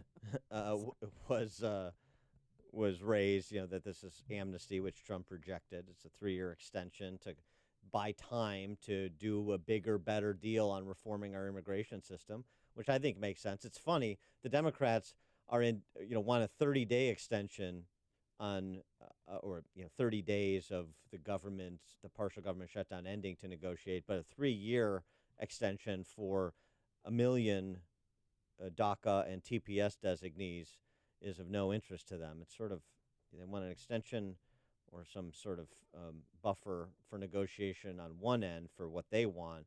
They're indifferent about a deal to provide some time to negotiate the bigger, better reforms on immigration on the president's end, even though we're talking about much more than border security. Now, as you said, you're essentially talking about a pathway to citizenship for dreamers. Oh my God, it's what they've wanted all along, right? Well, so I guess this is the thing. They want something, just like they used to support border security. They're for something until it becomes politically advantageous to not be for that thing. Yeah. And so Trump is right, I think, to say all they care about is 2020 and using this as an issue. They don't actually care about the million people. No. Trump is providing some, generous relief for in this proposed compromise. For 3 years. I mean, it makes no sense. And Nancy Pelosi, shame on her, and all Democrats should be embarrassed by her. She tweeted she was against this before Trump even opened his mouth on Saturday. Yeah. And that bothers me, too. What if he said something like, So there was something else in there, but she rejected it before he even spoke. So for all the squishes of the center left to the center right who are wooed by the siren song of bipartisan compromise, what say you to what the president proposed versus how the Democrats received it? You want people working together, you say, because you like those aphorisms. They sound good. You apparently stopped your education at the sort of middle school level, so you don't kind of think through these things. You just like these buzz phrases. Well, you have an offer. We're talking about work permits, Social Security numbers for 700,000 DACA recipients, and protection from deportation. And they're still not. And here's a Chicagoan who's one of those DACA people. The community's been very clear that they will not be pawns in this game, right, that the president is playing. The fact that they've shut down the government is a failure really on the president's part to come up with real solutions. And our immigration issues don't really have anything to do with the fact that they can't agree on a budget. Oh, really? So this is a woman she's a DACA, she's a dreamer living in Chicago. Right, so she's a pawn. Right, you're a pawn of the president's game, but not Pelosi and Schumer's game. I mean, this is what I'm saying. This is all ideological, and it's all, if Trump said the sun set in the west, they would disagree. Oh. That's all this is. So where is the reasonableness in this discussion? Where does it mostly reside? And I say again, if this and anything else is going to be dismissed out of hand, well, those are the carrots, so then there have to be some sticks if you want to get a deal. And you don't want to be negotiating against yourself in public. Okay, well, how about this and how about that, and just keep piling on the sweeteners. You have a couple of options. One, the president's emergency powers. Yeah. Two, which I think he should start considering And we'll talk again. And the second option, just in terms of sticks, and frankly, useful conversation and perhaps culling. We'll talk to Tom Lifson from American Thinker about this at the top of the 8 o'clock hour. Riffing people. Excuse me? Riffing, reduction in force. Oh. We'll deal with many of those non-essential workers who are furloughed. We're going to relieve them of their jobs permanently. Does anybody think that the federal government is understaffed? Does anybody believe that the federal government couldn't be right-sized? That there aren't employees that do redundant functions and agencies that do redundant things? We couldn't shrink the size and cost of government, and that necessarily includes the biggest budget item, personnel costs. What about that? Do I have your attention now? What about having the conversation about returning TSA to localities as opposed to maintaining its federalization? Let's have these conversations. Could be a time to wake some people up. I mean, look, I think people are sort of slumbering through this shutdown as it exists now anyway, because frankly, the day-to-day impact on your life of the shutdown, if you're not a federal employee who's furloughed, is what exactly? Despite the best efforts of the D.C. press corps to suggest on day one that this was the coming of the end of Western civilization, what's the real impact for most people been? What's the real impact for most of you in Chicago been, other than a significant reduction in traffic on the expressways? I think Trump is moving into stick time, and so he's going to have some decisions before him. It's what Chicago is talking about. It's Chicago's Morning Answer with Dan and Amy on AM 560. The Answer. The last time you tried to set up for a presentation, it was a disaster. Your coworkers were embarrassed, and your clients had a look on their faces like they'd rather be anywhere else. It could have gone so much smoother with a conference room designed and installed by Midwest Computer Products. You spend precious time creating the perfect presentation, only to have it all blow up because your audio-visual equipment is outdated and not compatible with current technology. Partner with Midwest Computer Products for a space that dazzles your clients and employees and saves you the constant headache of keeping up with technology. Whether you're reimagining your corporate conference rooms, creating a huddle space, or implementing a video conferencing initiative, Midwest Computer Products is ready to help your business become state-of-the-art. And for a limited time, Midwest Computer Products is offering free design and consultation service when you upgrade your conference room. Get a quote today and see all that Midwest Computer Products can do for your business at MidwestComputer.com. That's MidwestComputer.com. Here's a great way to start a new year with the MyPillow 4-pack. You'll get 2 premium MyPillows, 2 Go Anywhere MyPillows, plus free shipping, all for the normal price of 1 premium MyPillow. You can't get that in a store. And as you've been hearing me tell you for years, they are the best pillows money can buy. Bottom line is you'll sleep better and you'll feel better. MyPillow is washable, dryable, has a money-back guarantee. So if you're not happy, you can return it. And here's more good news. You can still get 30% off everything else, including the MyPillow mattress topper, pet beds, their sheets and pillowcases, which I love too. Just be sure to use the promo code Amy to get the MyPillow 4-pack with free shipping and 30% off everything else. MyPillow.com, promo code Amy, MyPillow.com. Hey everyone, Carrie here. For years, you've heard my husband, Ken, Hello, Radioland. explain how Income Store is the place for your next revenue stream. Not to date ourselves, but Ken and I have been helping individuals and businesses grow their revenue since before the internet was even a thing. We've heard countless stories as to why people look to increase their revenue. Some stories make us laugh, some make us cry. These stories, combined with our own, have motivated Ken and I to dedicate our lives to help people, as Ken says, who need a revenue shot in the backside. Whether you want to just learn how or simply put, you need to generate revenue today. Our mission is to serve both. Our worldwide staff of over 150 help to create amazing resources, our most famous being the iTunes podcast. Today's growth. You got to check out episode 383. It's truly amazing. And both Inc.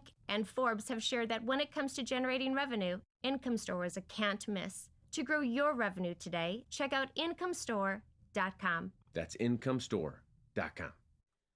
As a listener to AM 560, I know you've heard commercials for Balance of Nature. And after hearing all the testimonials, you probably wonder if they're real, if the products really work. Well, let me tell you, the testimonials are 100% true. I've met Dr. Howard, the founder and creator of Balance of Nature. We've spent time together with his wife and son. They showed me the emails. I listened to the voicemails that he gets every single day from real people who are living healthier lives because they've been taking Balance of Nature. Look, we're all busy, and very few of us are eating enough fruits and vegetables. That's where Balance of Nature comes in. Real fruits and veggies in a capsule. It's packed with 30 fruits and vegetables, picked at the peak of freshness, then flash dried and ground into a powder. It's easy to digest, and in a matter of days, you can start to notice a difference. Begin the new year by getting healthier with Balance of Nature. Get 35% off when you order by using the promo code Chicago, balanceofnature.com, promo code Chicago, or call 800-246-8751. That's 800-246-8751. When it's cold outside, you can dress for it. But when your furnace gives out, hey, a blanket fort can only do so much. So call your local 1-Hour Heating and Air Conditioning. We'll replace your old furnace with a new high-efficiency one. And that beats a bunch of blankets any day. Right now, cozy up to big savings on a complete heating system. Call 855-1-HOUR. Your comfort is just a call away. Call 1-HOUR. Terms and conditions may apply. Call for details. Independently owned and operated. Licensed in the respective state or county. Hi, this is Amy Jacobson, and you'll have to wait until spring to get the outside of your house painted, but winter, perfect opportunity to get your interior painted. You know, people walk into my kitchen and ask, Amy, did you get new cabinets? No, I save myself thousands of dollars by simply having them painted by the experts at CertaPro Painters. So cross the first project off your 2019 to-do list. CertaPro Painters will ensure a beautiful transformation of your home. And if you want some help with colors, they've got you covered. In-home with a color consultation or online with their color visualizer. Don't put it off. Time to hire CertaPro Painters, your residential and commercial painting experts. You can schedule a free estimate online at CertaPro.com. That's Certa with a C, or call 1-800-GO-CERTA. Each CertaPro Painters business is independently owned and operated. Get a free estimate at CertaPro.com or call 1-800-GO-CERTA. CertaPro Painters, we do painting, you do life. Hi, can I help you? Yes, I have a snoring problem. Can you describe it for me, please? Well, it's about 5'11" with curly hair and a mustache. I see. Introducing Mute, sleep technology that opens the nose to increase airflow by an average of 38% so you and your partner can enjoy a good night's sleep. Mute. Breathe more, snore less, sleep better. Available now at Walgreens, CVS and GNC. I'm Amy Errett, founder and CEO of Madison Reed, a company that's revolutionizing the way women color their hair, a company I named after my daughter. Madison Reed is the ultimate hair color hack. The quality of a salon, the convenience and affordability of at-home hair color, and an ammonia-free formula with ingredients you could feel good about. Find your perfect shade at madison-reed.com and get 10% off plus free shipping on your first purchase. Use code RADIANTHAIR. AM 560, The Answer. Dan and Amy are asking if Democrats won't bite on Trump's carrot. That's not a metaphor. Well, it actually is, but not a disgusting one. Then what should he use to put a bit of stick about? Kelly in Lamont, you're on Chicago's Morning Answer. Hi, thanks for taking my call. I just wanted to say that, as we all know, Democrats are a lot better at telling stories than Republicans are, and they have the benefit of having the media on their side. And as we've seen in the news, Trump's approval ratings continue to go down, and I don't think that it's going to change until there's more public pressure. And a lot of that pressure, it does have to also come from Democrats that are just fed up with Congress and the president not being able to, come together. So I think that, more constituents need to start calling Democratic representatives. And the way that Trump needs to reach the people is he needs to continue taking his message directly to the American people in video format and not tweets. I know that, he tweets a lot, but I think that the video format is the way that you reach today's generation. He needs to stick to his message that the speechwriters have written for him and, throw in a few ad libs, but be very cautious because, there's always those Democratic fact checkers out there. And if he provides a written format for the press, I've heard some conservative talk people say that, it needs to have footnotes and showing that the research is done. And other people have said that he should possibly go to the border and give an address directly from the border. And because or State of the whole Union, idea, maybe. Yeah, right. Well, yeah, exactly.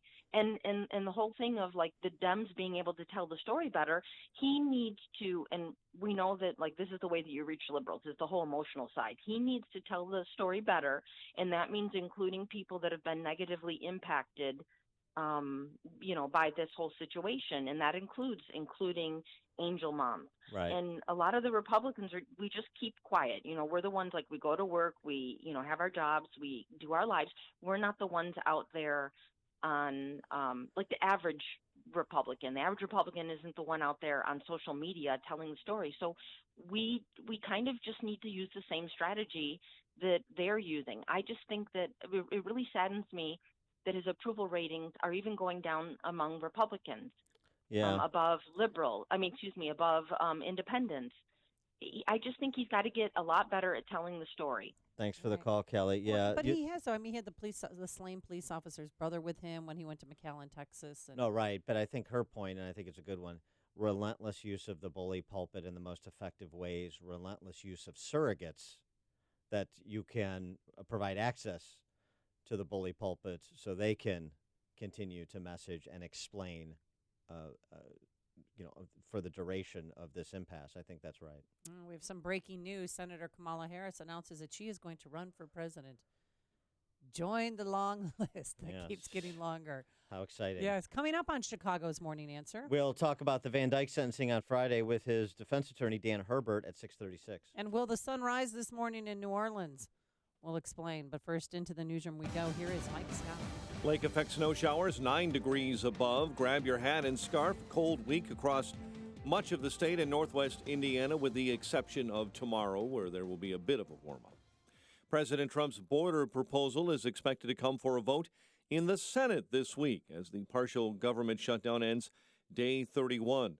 Correspondent Mike Bauer has more from Washington. The president proposed enacting certain border security measures and temporary protection for some undocumented immigrants in exchange for $5.7 billion in border wall funding. Democrats dismissed Trump's proposal even before his formal remarks as nothing more than a compilation of several previously rejected initiatives, and that the effort could never pass the House. The president's offer even caused Ann Coulter to mock the plan as amnesty. Senate Majority Leader Mitch McConnell said he would take the president's offer to a vote on the Senate floor, but in order to achieve the 60 votes required to advance the measure, Republicans would need the support of at least 7 Democrats. Mike Bauer, NBC News Radio. A suspected cop killer this morning facing capital murder charges in Alabama. 19-year-old Marco Perez, according to prosecutors, shot and killed 30-year-old officer Sean Tudor in West Mobile, Alabama, yesterday.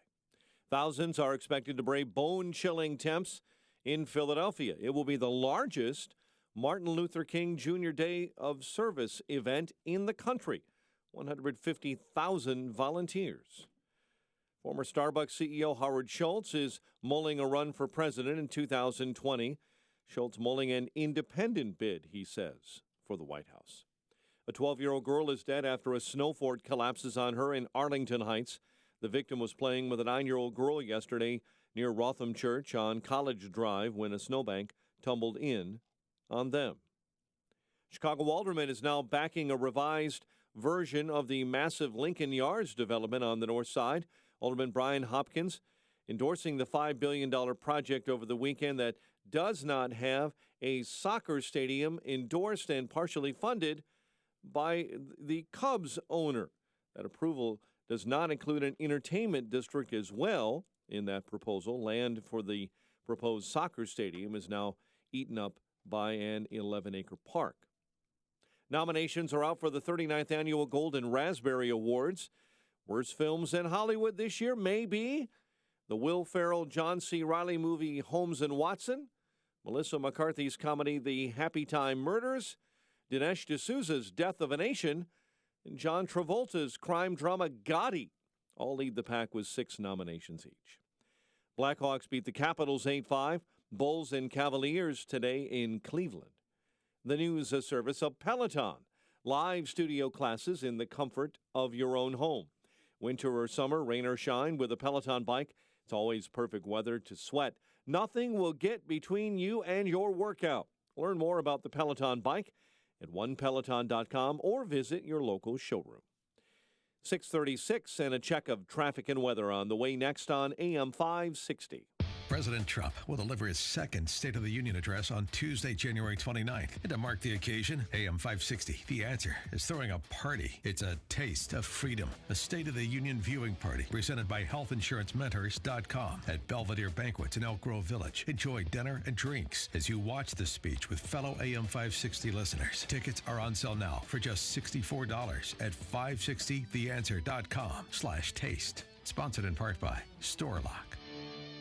Message and data rates may apply. Guys, got hair loss? I know what you're thinking. Should I shave my head? Comb it over? Wear a hat? Just stop. This isn't 1970. Keep your hair and your confidence because Bosley, America's #1 hair restoration expert, can give you your real hair back permanently. Check them out today because they're giving away an absolutely free information kit and a free gift card to everyone who texts GROW to 85850. Dude, you don't have to look like your dad because this isn't your dad's hair loss treatment. People all over the country trust Bosley because they're ahead of the curve. They use the latest technology to give you your real hair back. And the best part, Bosley's permanent solution is protected by the Bosley Guarantee. Let them show you for free how awesome your hair could look with an absolutely free information kit and a gift card for $250 off. Text GROW to 85850. Ask about the Bosley Guarantee, GROW to 85850. Got an email last night from a lady in Florida who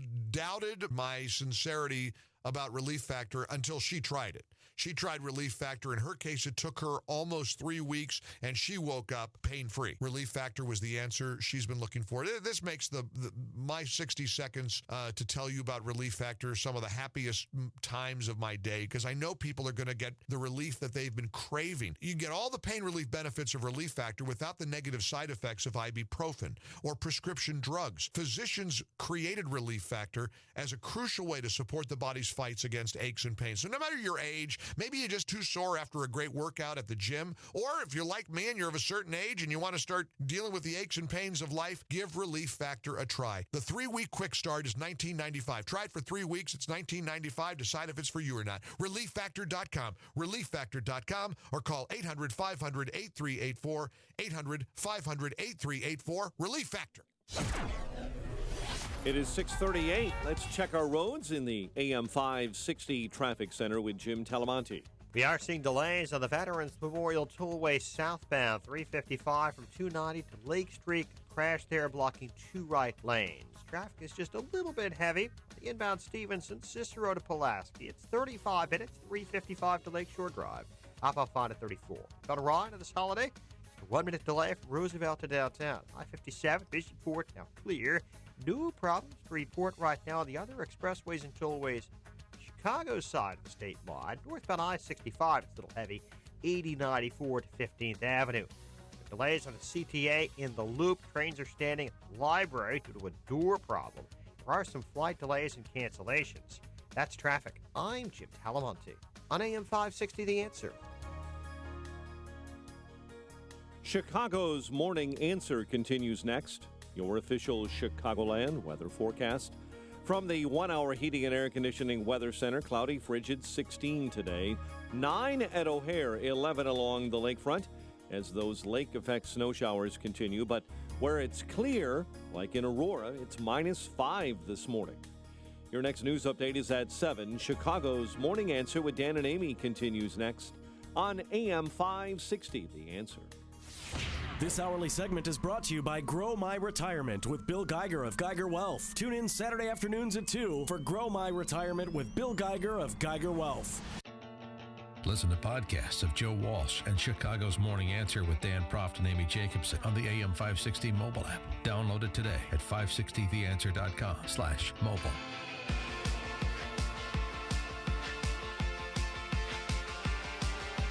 Top of the morning, Dan and Amy. So Friday, Jason Van Dyke sentenced to 6 years and 9 months in prison after being convicted on second-degree murder and 16 counts of aggravated assault. And some powerful testimony from both sides, from Jason Van Dyke's daughter, as well as from LaQuan McDonald's great uncle, among others. Yeah, and Jason Van Dyke spoke to the judge. I have prayed daily for the soul of LaQuan McDonald, and it was due to my actions that the McDonald family has suffered. And here's his wife. I just beg for the least amount of time, if not probation, for my husband. And after a long day, it was a long sentencing hearing, the judge rendered his decision. This is a tragedy for both sides. So this is not easy, and I don't expect it to be easy. My findings are an appropriate sentence would be 81 months in the Illinois Department of Corrections, 2 years mandatory supervisory release. Not surprising, the reaction from some in Chicago, some of the op-ed writers that really promote race identity politics, Darlene Glanton in the Tribune, Mary Mitchell in the Sun-Times, Mary Mitchell's opening line in her op-ed. In the end, the life of teenager LaQuan McDonald was not valued. I'll tell you what, that's an interesting statement that demands review beyond his shooting death at the hands of Jason Van Dyke, and should include a conversation about the foster care system, should include a conversation about the breakdown of the nuclear family in society in general, and the black community in particular. Yeah, never had a father in his life, or even a father figure in his life. Right. So I would say there were a lot of people who I guess didn't value LaQuan McDonald's life long before he ever came across Jason Van Dyke. But that's sort of a sociological conversation. Let's have a criminal justice one. And to help us do that, we're pleased to be joined by Dan Herbert. He was Jason Van Dyke's criminal defense attorney. Dan, thanks for joining us again. Appreciate it. Sure. Good morning. So your reaction to the sentence that was meted out for your client? We still would have preferred probation. Obviously, we knew that there was not a chance we were going to get probation. I was happy and relieved when I heard the sentence, but when I went back and spoke with my client and his family and saw their positive reaction, I truly haven't felt better since I got into this case, just seeing their reactions. Were you surprised? I mean, the judge pretty much rolled those 16 counts of aggravated battery into one count. Or one act. Obviously you were pleased by it, but were you surprised he went that way?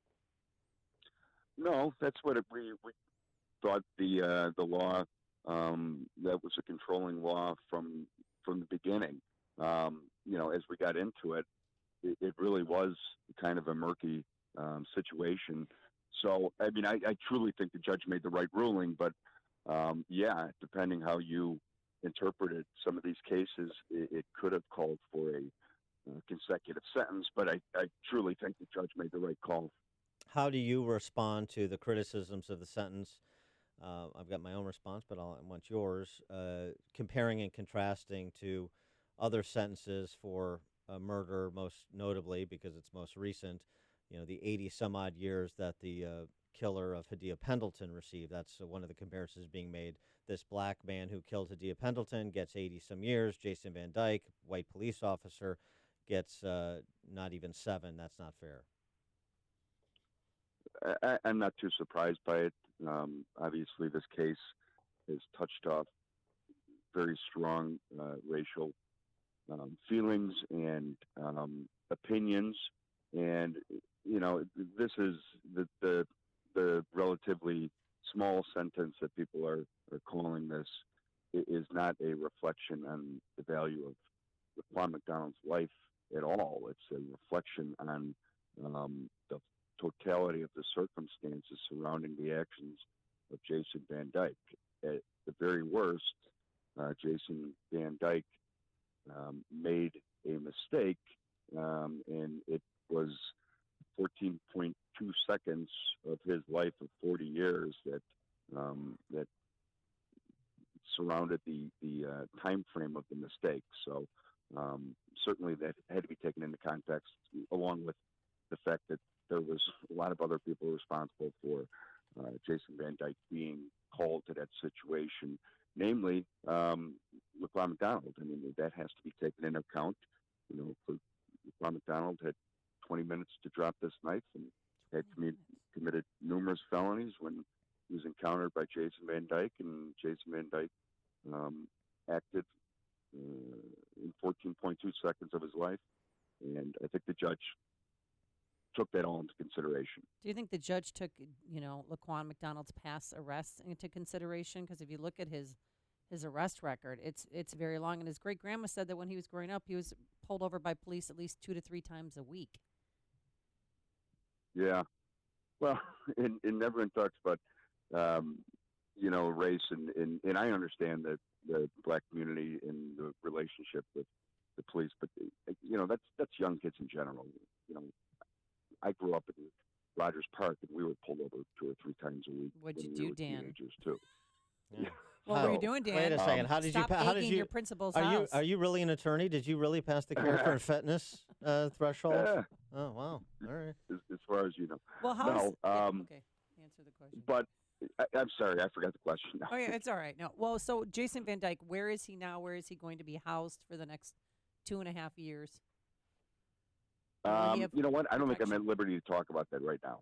Okay. Well, we know he's in. Well, he was in Rock Island, but are you guaranteed he's got to be separated from the other prisoners because everyone loves to kill a cop killer? No. Yeah, we don't know the specifics. We have certainly reached out to some people to see how much protection we can get, and at the end of the day, it's going to be up to that system to see how they want to deal with them. But people are cognizant of that fact. There's no question about it.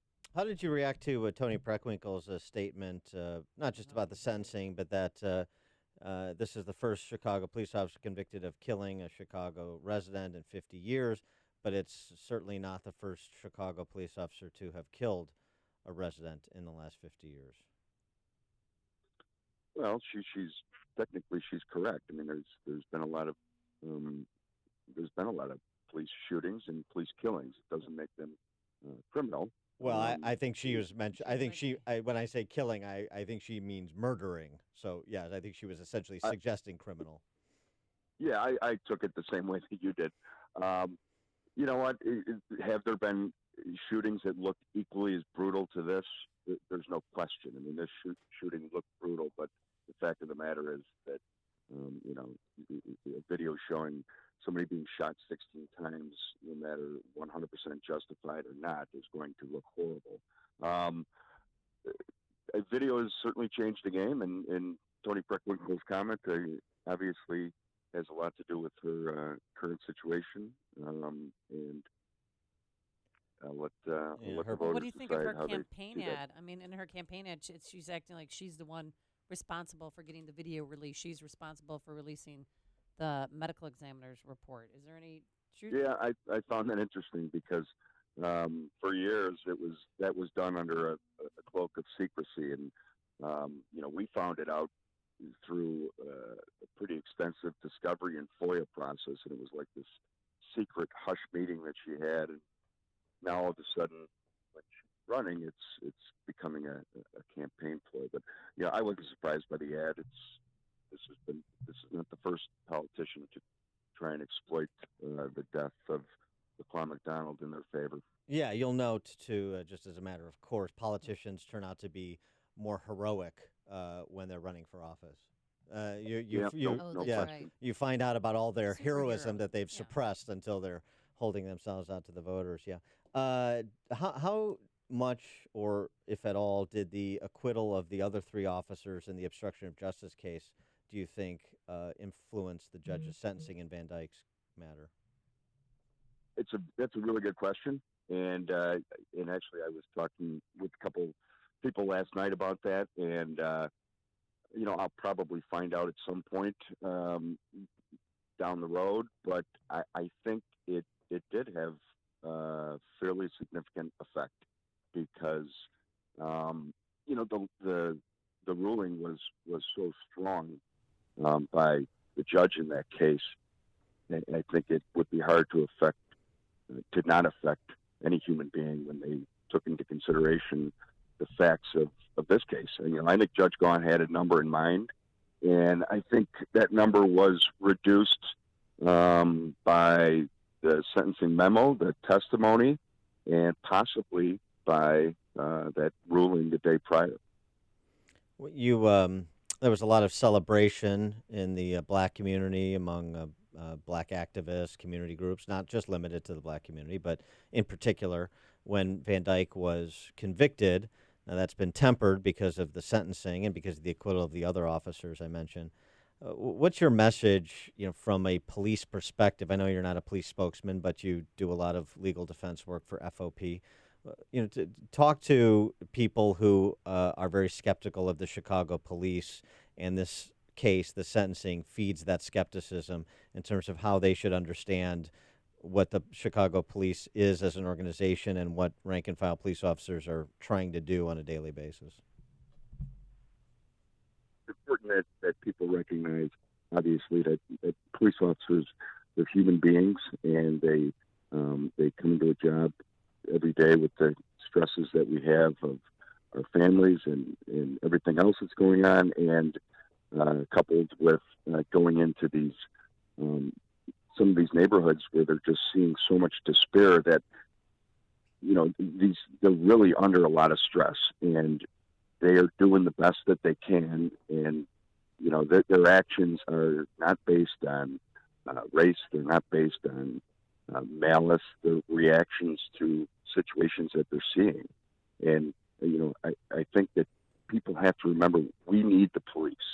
I don't think anyone will argue that in maybe a different form, but if all these people that are calling for the police to disengage, it rings hollow, because a lot of these people are not living in neighborhoods where they need the police. They call for this reform and then they go off into the hills, but the people that are being affected by this police shutdown and Ferguson effect are the most vulnerable citizens in our society, and they need to be protected. So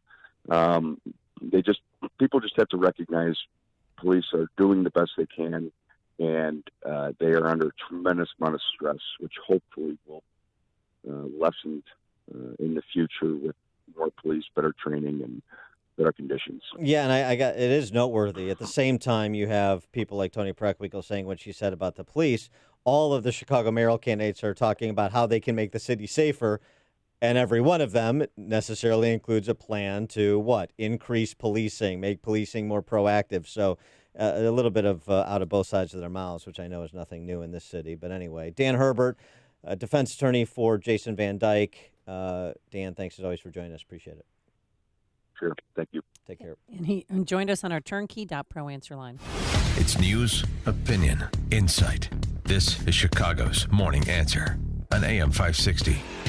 The Answer. I'm Lou Dobbs. Wall Street closed today for the Martin Luther King holiday. Virginia raising the age limit for tobacco purchases, and Purdue issuing an organic chicken nugget recall. Those stories next. Here's some great news. If you missed the deadline to sign up for health insurance, or more importantly, if you sign up for a plan that you're just not happy with, you still have a choice. It's called MediShare, and MediShare is a Christian healthcare sharing program. It's been around for 25 years. They have more than 400,000 members now around the country. And get this, over the years, MediShare members have shared more than $2 billion of each other's medical bills, so they could help share your needs too. And best of all, you could save a lot of money with MediShare. The typical savings for a family is around $500 a month. Your savings could be more or less, but think about what you could do with that extra money every month. So if you think you're stuck with a high-cost health plan that doesn't have much to offer, think again. You can join MediShare anytime, so call them today and check it out. There's no pressure. They're super easy to talk to. 855-41-BIBLE. That's 855-41-BIBLE. 855-41-BIBLE. All stock and bond markets today are closed in observation of the national holiday honoring Dr. Martin Luther King Jr. The partial government shutdown continues, heading into its fifth week. The president ready to negotiate, but so far Democrats refuse to build that border wall. Virginia is one of the few states in the country friendly to tobacco and also deriving considerable economic benefit. Despite that, Virginia preparing to raise the age limit to buy traditional or electronic cigarettes from 18 to 21. Tobacco tobacco powering Virginia's economy since it was a colony 400 years ago. Purdue recalling over 68,000 pounds of gluten-free organic chicken nuggets because they may contain wood particles. The product should be thrown away or returned for a refund. Please join me for Lou Dobbs tonight, 7 o'clock and 10 Eastern on the Fox Business Network. This is the Lou Dobbs Financial Report. The quivers, the shivers, goosebumps. That's what our customers say before 1 Hour Heating and Air Conditioning repairs their furnace. Call us. We'll fix it right, stand by our work, and give you our straightforward pricing, which means no hourly charges. How's that for goosebumps? Right now, get big savings on any heating repair. Call 855-1-HOUR. Your comfort is just a call away. Call 1 Hour.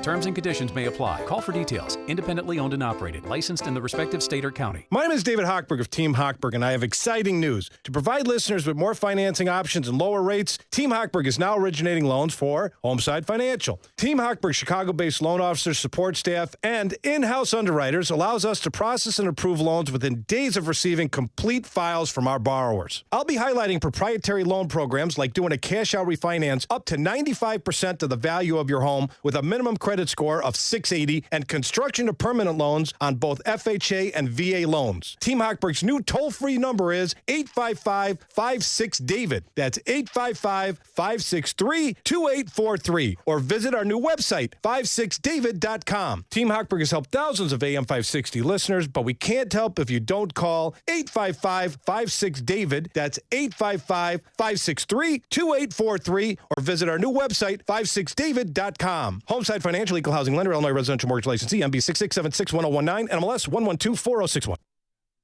Balance of Nature's fruits and veggies in a capsule. I thought I had a sinus headache for a few days, but I had a massive brain aneurysm, hemorrhage of the brain, and a stroke, and I was on my deathbed. I was on a respirator in a coma for 35 days, and 3 months later, I came home in a wheelchair. I had double vision.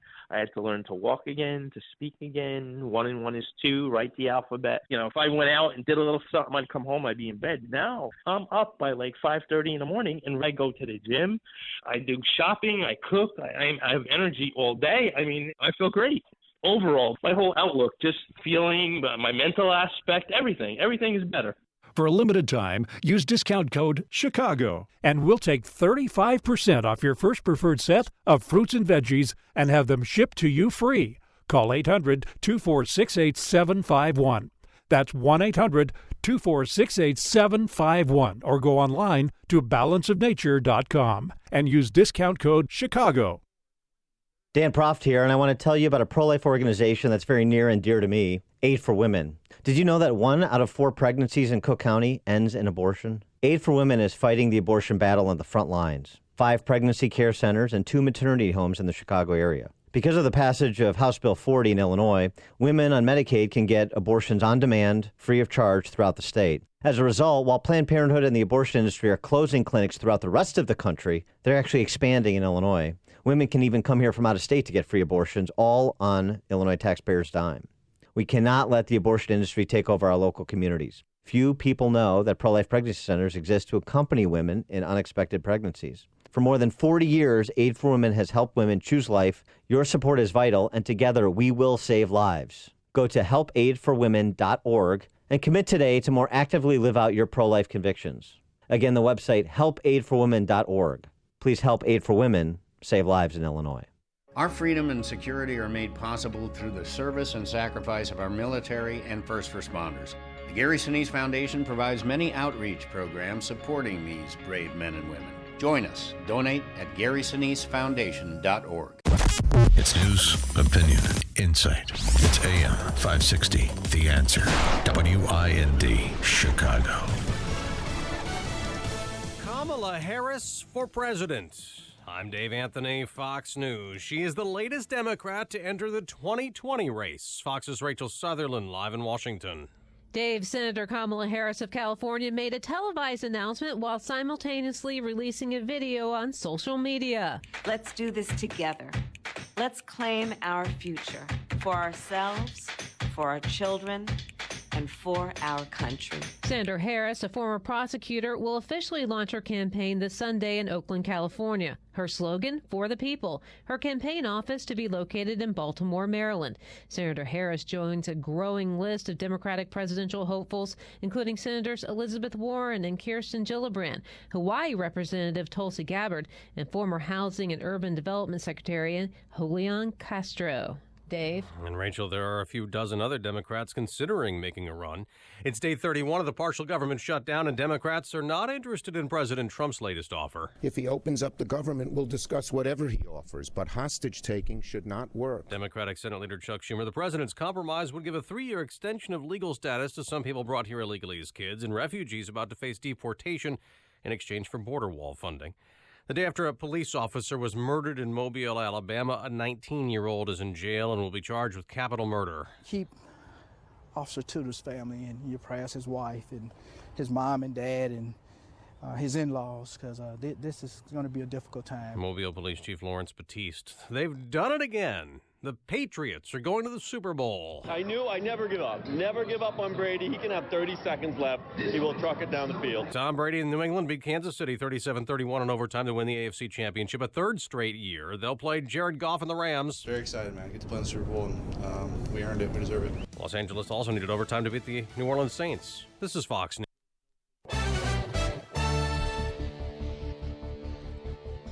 Lake effect snow showers, 9 degrees above in Chicago at 7:02 on AM 560. The Answer. Good morning. I'm Mike Scott. Grab that hat and scarf. A cold week outside of tomorrow across all of the state and northwest Indiana. A 12-year-old girl is dead after a snow fort collapsed on her in Arlington Heights. Police say the victim was playing with a 9-year-old girl yesterday when the snowbank fell. The older girl died at a nearby hospital. The younger girl continues to be treated for hypothermia. Investigators looking into a suspicious death in Morton Grove. Body found yesterday between houses in the 8800 block of Oleander Avenue. The victim's cause of death and identity have not been released. A man is dead, struck by a vehicle over the weekend in Barrington Hills. The vehicle ran into the victim Saturday near Dundee Road and Potter Lane. He later died at a nearby hospital. The driver is cooperating with investigators. A black former Northwestern PhD student receives $1.25 million from the city of Evanston after an arrest several years ago.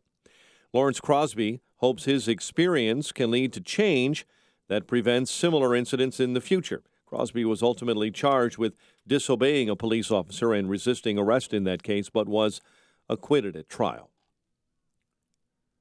Chicago sports, Jonathan Taves and Patrick Kane both had 5 points. Blackhawks beat the Caps 8-5 at the UC. Taves with 3 goals on the night. Bulls will take on the Cavaliers today in Cleveland. Big Ten hoops. Number 24 Iowa cruised over Illinois 95-71. The news service of InvisibleFence.com. Millions of pet parents trust Invisible Fence brand with their pets. Invisible Fence, a Consumer's Digest awarded Boundary. With Boundary Plus technology, guaranteed to protect your pet from escaping while providing them with the freedom they deserve. Visit InvisibleFence.com to learn more. That's InvisibleFence.com.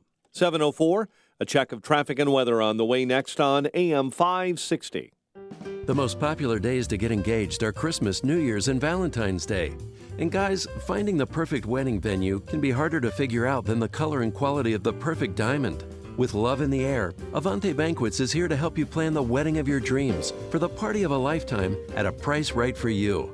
Avante Banquets is part of the family-owned Chicago Prime Restaurants, with a picturesque location opened just last year near Barrington, providing fine American dining and a timeless experience. Avante is an exceptional space for your wedding or corporate events and fundraisers, for an intimate gathering or parties of 500 or more.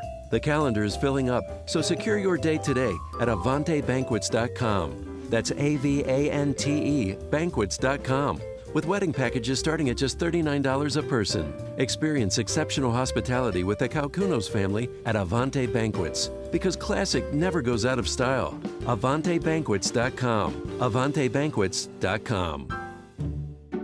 All money managers might seem the same, but while some give their clients cookie-cutter portfolios, Fisher Investments tailors portfolios to your goals and needs. Some only call when they have something to sell. Fisher calls regularly, so you stay informed. And while some advisors are happy to earn commissions whether you do well or not, Fisher Investments fees are structured so we do better when you do better. In other words, we're on your side. Maybe that's why most of our clients come from other money managers. So if you're in or nearing retirement, talk with us and find out why investors are switching to and staying with Fisher Investments. Fisher Investments. Clearly better money management. Investments in securities involve the risk of loss. Visit us at FisherInvestments.com to find out what we can do for you. Hi, this is Amy Jacobson, and you'll have to wait until spring to get the outside of your house painted, but winter, perfect opportunity to get your interior painted. You know, people walk into my kitchen and ask, Amy, did you get new cabinets? No, I save myself thousands of dollars by simply having them painted by the experts at CertaPro Painters. So cross the first project off your 2019 to-do list. CertaPro Painters will ensure a beautiful transformation of your home. And if you want some help with colors, they've got you covered. In-home with a color consultation or online with their color visualizer. Don't put it off. Time to hire CertaPro Painters, your residential and commercial painting experts. You can schedule a free estimate online at CertaPro.com. That's Certa with a C, or call 1-800-GO-CERTA. Each CertaPro Painters business is independently owned and operated. Get a free estimate at CertaPro.com or call 1-800-GO-CERTA. CertaPro Painters, we do painting, you do life. Get your free credit scorecard today, even if you're not a Discover customer. It includes your FICO credit score, and checking your scorecard won't hurt your credit. Learn more at discover.com/credit scorecard. Limitations apply. 7:07. Let's get an update on the roads. In the AM 560 traffic center, here's Jim Talamonte. In Long Grove, there's a crash on northbound 53 north of Lake Cook. On 355, southbound traffic is heavy from 290 to Lake Street after an earlier crash. In fact, the right lane is still blocked there at Lake Street. The other tollways look good. Inbound Kennedy, tight Ogden to the Hubbard Tunnel, 21 minutes O'Hare to downtown. Outbound 30, some airport traffic. Central to O'Hare, there's also a crash at the Tri-State blocking the shoulder. Inbound Eisenhower, just 30 minutes, 390 to downtown. Outbound 31, it's heavy for 390, crash in the right lane. Stevenson, 36 minutes, 355 to the drive. Ryan, 16 minutes, 95th to downtown. There have been some CTA delays with door problems due to the cold. It's traffic. I'm Jim Talamonte on AM 560 The Answer. Chicago's Morning Answer continues next. Your official Chicagoland weather forecast from the 1-hour heating and air conditioning weather center and our meteorologist, Steve Williams. Today, cloudy, frigid, and a high 16. Clouds will break tonight, low 15. Cloudy, not as cold, a bit of snow, sleet, and freezing rain tomorrow afternoon, accumulating a coating to an inch. A high tomorrow at 36. I'm Steve Williams on AM 560, The Answer. 9 at O'Hare, next news, 7:30. Chicago's Morning Answer with Dan and Amy continues next on AM 560, The Answer. Make sure to check out the Income Store live video stream of today's show right now at 560theanswer.com. This is Chicago's Morning Answer with Dan Proft and Amy Jacobson on AM 560, The Answer.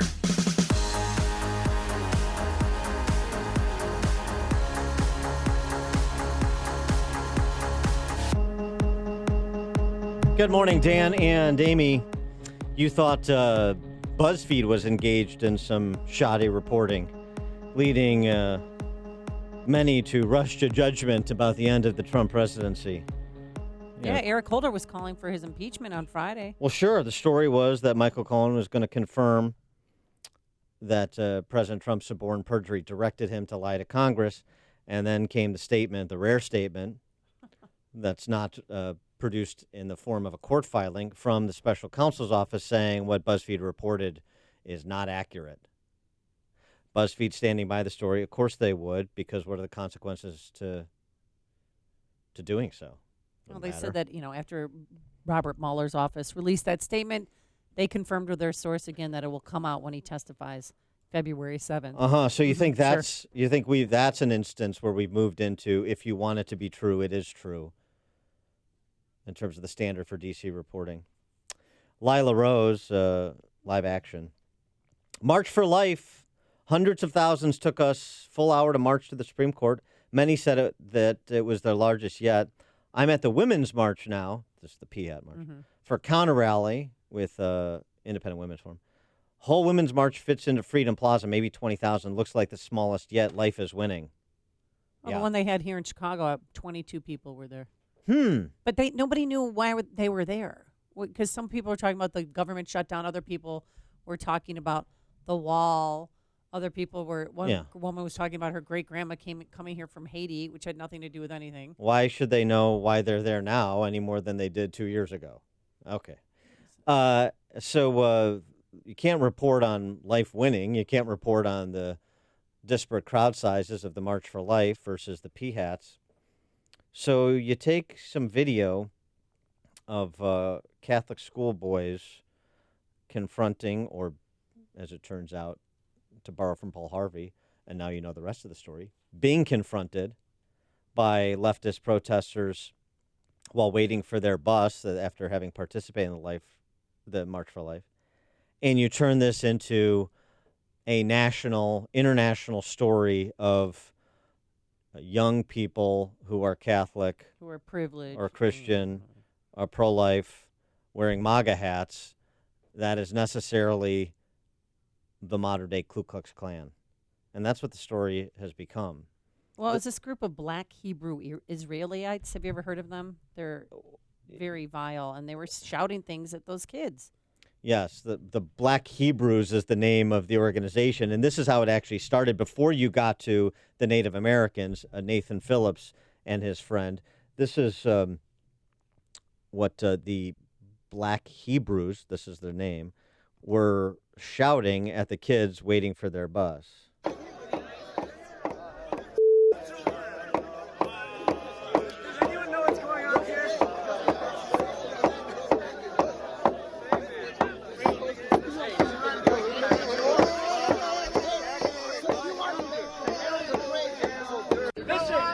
Because I know y'all a little younger than me.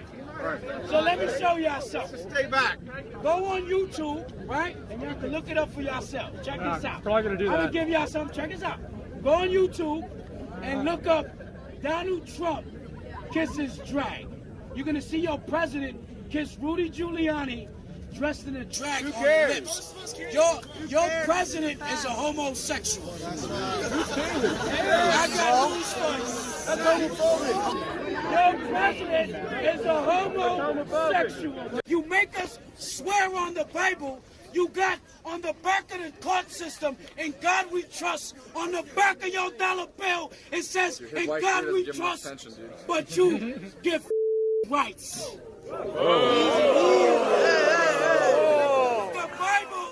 The Bible condemns homosexuality, man. They're still So guess humans. what? Read that again, Baba Kushar. I will set him against a hypocritical nation. A hypocritical nation. You make us swear on the Bible, but you judge us by your penal code system. You don't judge us by the law of God. So you had hysterics, you had anti-gay epithets, you had profanity. And they're calling them cracker. They're saying, you guys are the results of incest. I mean, they were relentless. It was about 6 guys, the Black Hebrew group, yelling at these kids. Here's from the Kentucky. Here's the statement from Nick Sandman, who is the kid who was nose to nose with Nathan Phillips, the Native American, about how this all went down. When we arrived, we noticed 4 African-American protesters who were also on the steps of the Lincoln Memorial. I'm not sure what they were protesting. I did not interact with them. I did hear them direct derogatory insults at our school group.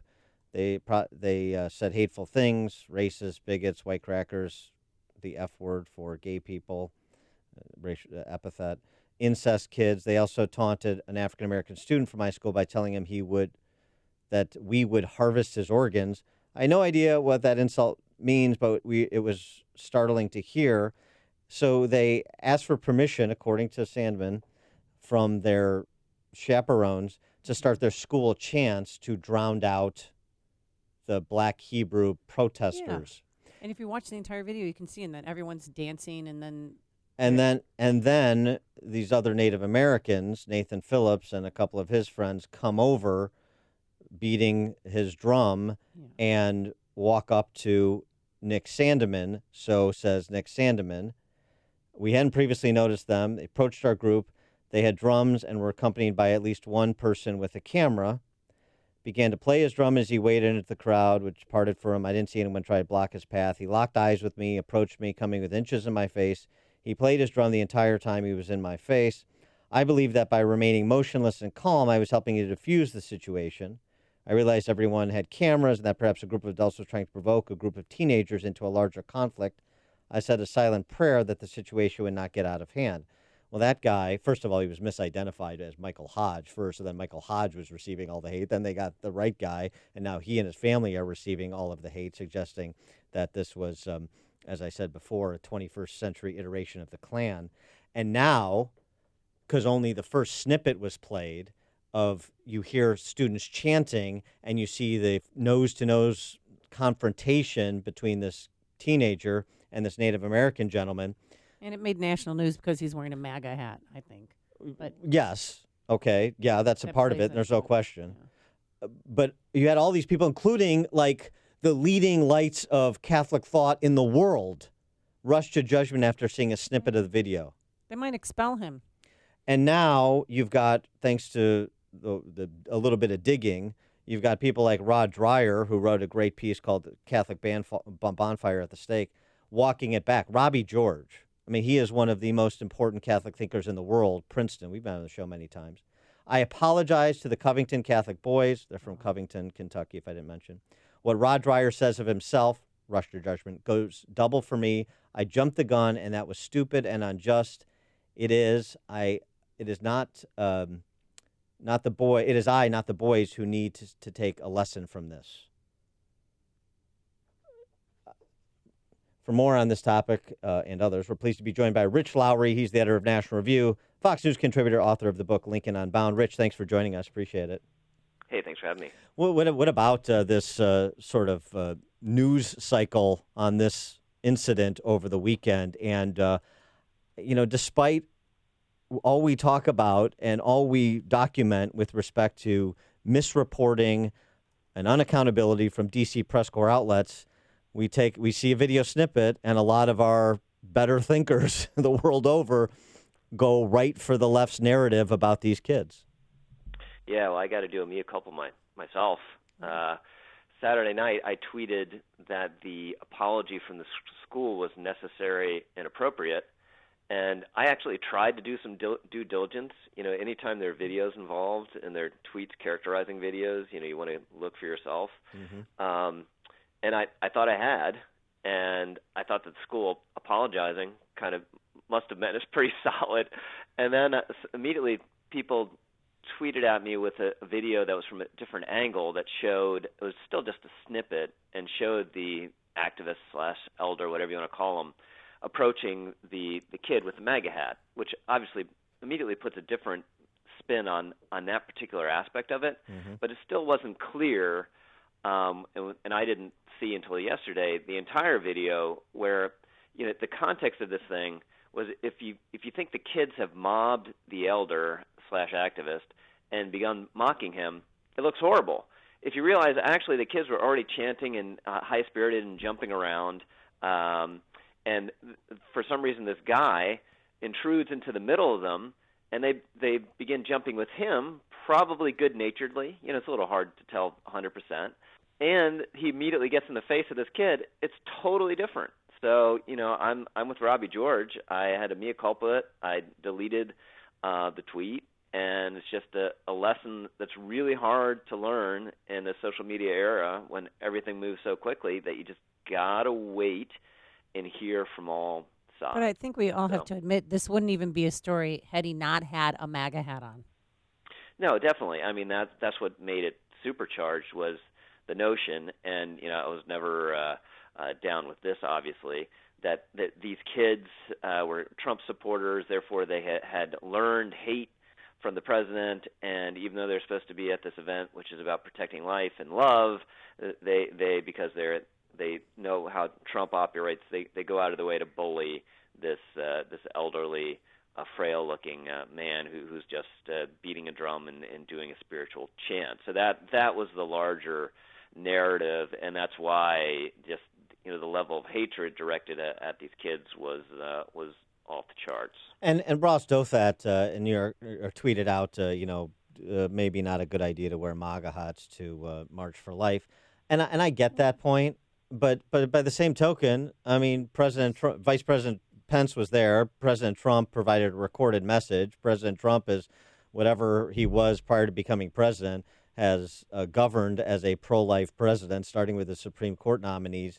And so, you can understand where the intersection of being there to celebrate the notion of the sanctity of life from conception to natural death would intersect with, the politics in D.C.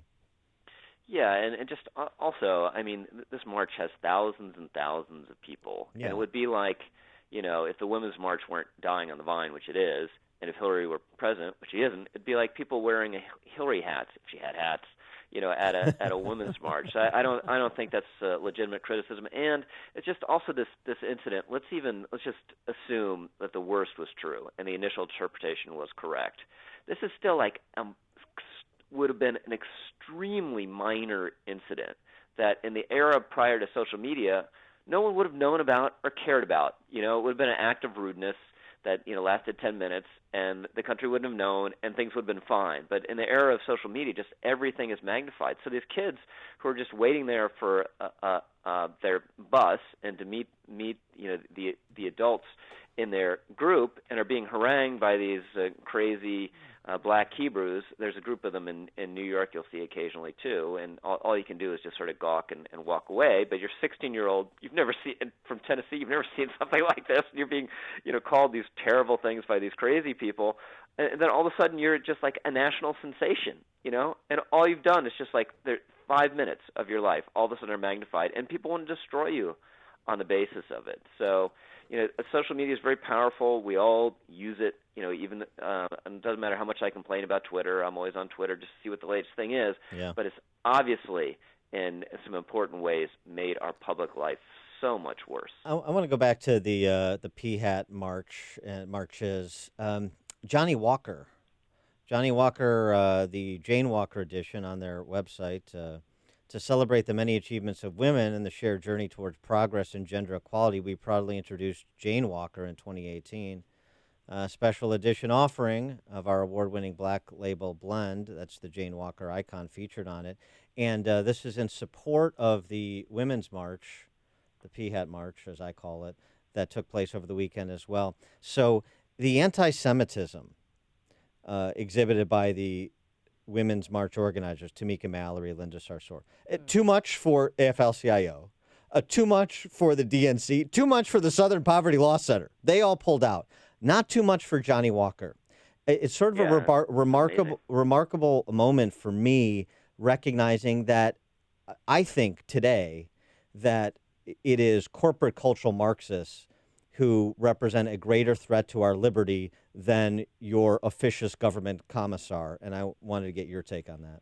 Yeah, I mean, we've seen it again and again. Just going back a couple of years ago when there were these religious freedom protection laws considered at the state level, Indiana most prominently, and it wasn't Democrats, it wasn't the media that took it down, it was corporations just getting on board a woke agenda. So this is one of the foremost challenges to the right, going forward, that the corporate world is on the other side. And I will say, just to strike a positive note here, the reporting by a couple outlets on the anti-Semitism of these key organizers of the Women's March was fantastic. Yeah. It was not an easy story to write because in certain circles it wasn't welcome.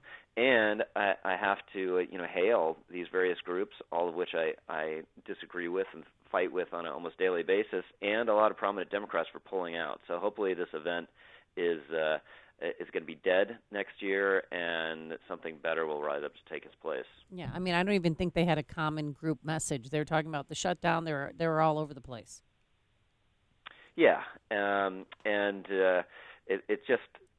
took, I just praise the press, but it took a while for this really the story to catch on, and just the disparity between like the instant reaction against like a Steve King, and how long it takes to try to get people's attention focused on anti-Semites on the left is a really big disparity. I wanted to also get your take, since National Review has opined against the president using emergency powers to fund border security, fund the border barrier. After his carrot was rejected over the weekend, what do you think Trump should use as a stick to try and get to a deal? I mean, it's really hard. I mean, I think the offer is the correct thing to do. And I think you should keep offering. The problem is you get into a situation where you're negotiating with yourself. But at this point, Trump wants a negotiation, and Nancy Pelosi wants a humiliation. She wants to completely just crush him and give him zero. And I got to think eventually some Senate Democrats will shake loose. As this thing drags on, as it becomes a little more painful and real to people, and then you'll get some sort of compromise. But I fear it's going to be far short of what the president would have wanted. And just one of my regrets here is his initial budget request was for $1.6 billion for fence funding, and the Senate was going to give him that. And then at the last minute, he decided, well, I need 5.7. But if he'd asked for 5.7 at the beginning, might not have gotten 5.7, but he would have gotten a lot more than 1.6. So I fear that he kind of stumbled into this without a lot of forethought, and that that's probably not going to end well. He is Rich Lowry, editor of National Review, nationalreview.com, Fox News contributor, author of Lincoln Unbound. Rich, thanks as always for joining us. Appreciate it. Hey, thanks so much, guys. Take care. And he joined us on our turnkey.pro answer line. Connect with Dan and Amy using the AM560 mobile app. Download it today at 560theanswer.com/mobile. Guys, listen up. Brian Urlacher here. Yes, the one and only and formerly and famously bald Brian Urlacher. Well, not anymore. I went to restore and tackle my balding, and now I'm loving my full head of hair. What about you? Yes, you. Are you going bald? Tired of trying to cover up your thinning hair with hats and comb-overs? Finding hair in the sink and shower? Restore is here to help. I went to Restore and had the Restore method done. The Restore FUE method is incredible. They took hairs one by one from the back of my head and placed them in my balding areas in front. It's state-of-the-art, quick, easy, and it's your hair. Restore gave me my hair back, and I love it. I feel better with hair, and I look younger. You don't have to go through life bald if you don't want to. So why wait? Go to Restore, tell them Brian Urlacher sent you, and tackle your balding for good. So make a New Year's resolution to regrow your hair at Restore. Call 800-881-8585 today and get $500 off your new head of hair. That's 800-881-8585. Call 800-881-8585 now. If you've listened to this show, you've heard the commercials for Balance of Nature. Many wonder if they're real. Does the product really work? Well, let me tell you, those testimonials are 100% real. I've met Dr. Howard. He's the founder and creator of Balance of Nature. He showed me the emails. I listened to the voicemails that he gets on a daily basis from people who are living healthier lives, all thanks to Balance of Nature. Look, we're all busy, and admit it, we're not getting enough fruits and vegetables in our diet, and that's where Balance of Nature comes in. Real fruits and veggies in a capsule. 30 fruits and veggies picked at the peak of freshness, then flash dried and ground into a powder so it's easy to digest. And in a matter of days, you will start to notice a difference. Begin the new year by getting healthier with Balance of Nature. Get 35% off when you order by using promo code Chicago. Call 800-246-8751. That's 800-246-8751. Do something healthy for yourself for the new year. Or go online to balanceofnature.com, balanceofnature.com, promo code Chicago. Another year and you still haven't done anything about your company's network and computer system. Will your employees struggle to get by on a dated system with no IT personnel to fix it quickly? Or maybe you're thinking everything's running perfectly and it'll be fine.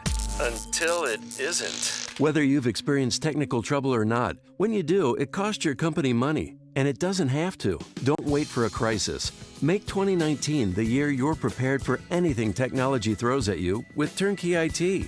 Turnkey IT helps set you up for success and gets in front of the many technical issues that can overwhelm a business. They specialize in the preventative steps to keep you going. Have Turnkey do a complimentary network audit of your systems, even if you have a current IT company, so you know exactly where you stand in the ever-evolving technology world. A second opinion never hurts. And for a limited time, get free lunch for the decision makers of your company, courtesy of Turnkey. Leave the technical stuff to the pros, so you can focus on the important things. Visit turnkey.pro today. Turnkey.pro. AM 560, The Answer. Get out your calendars. Tuesday, January 29th. That is the day when President Trump will deliver his second State of the Union address. We don't know where he's doing it, but we are throwing a party, and you're invited. We're calling it a Taste of Freedom, after an appetizer of America. It's presented by healthinsurancementors.com. We're holding it at Belvedere Banquets in Elk Grove Village. The evening will feature dinner at 6:30, followed by the president's speech on the big screen at 8. And if you hurry, you can buy tickets to sit with us, Dan or Amy. We each have our own table this year, but those tickets are limited. So join us and a couple hundred other AM 560 listeners for this great event. Tickets start at just $64, and they can be purchased at 560theanswer.com/taste. That's 560theanswer.com/taste, sponsored in part by Storelock. Coming up on Chicago's Morning Answer. Since we can only get unadulterated nonsense from Illinois' U.S. senators, we got to go next door to Indiana and borrow from Mike Braun, who will join us at 7:37. And the most dramatic NFL playoff Sunday in our lifetime. But first, let's get into the newsroom. Here is Mike Scott. 9 degrees. We have lake effect snow showers beginning to taper off in the Chicago area, northwest Indiana. Still seeing some flakes. Grab your hat and scarf. A cold week across much of the state and northwest Indiana. Israel's military says it has targeted Iranian forces inside Syria. Today, Israeli Defense Forces also sent a warning to Syria on Twitter, writing that the Syrian army should not try to harm Israeli forces or territory. The strikes come after Israel intercepted missiles fired from Syria toward the Jewish state. Republican Senate Majority Leader Mitch McConnell is expected to bring President Trump's border proposal to a vote this week as the partial government shutdown enters the 31st day. California Senator Kamala Harris running for president, she says. The future of our country depends on you and millions of others lifting our voices to fight for our American values. That's why I'm running for President of the United States. President Trump now mentioned in the 1-minute ad. Teachers in Denver voting on whether they'll go on strike January 28th. The governor of that state is encouraging the union and district to come together quickly. I think the differences are a lot smaller than they were at the start, and I'm really hoping that they can overcome them and reach a settlement that's good for teachers and good for the district. The Denver classroom teachers rejected an offer Friday. Teachers will be able to vote again on Tuesday. A 12-year-old Chicago area girl is dead after a snow fort collapses on her in Arlington Heights.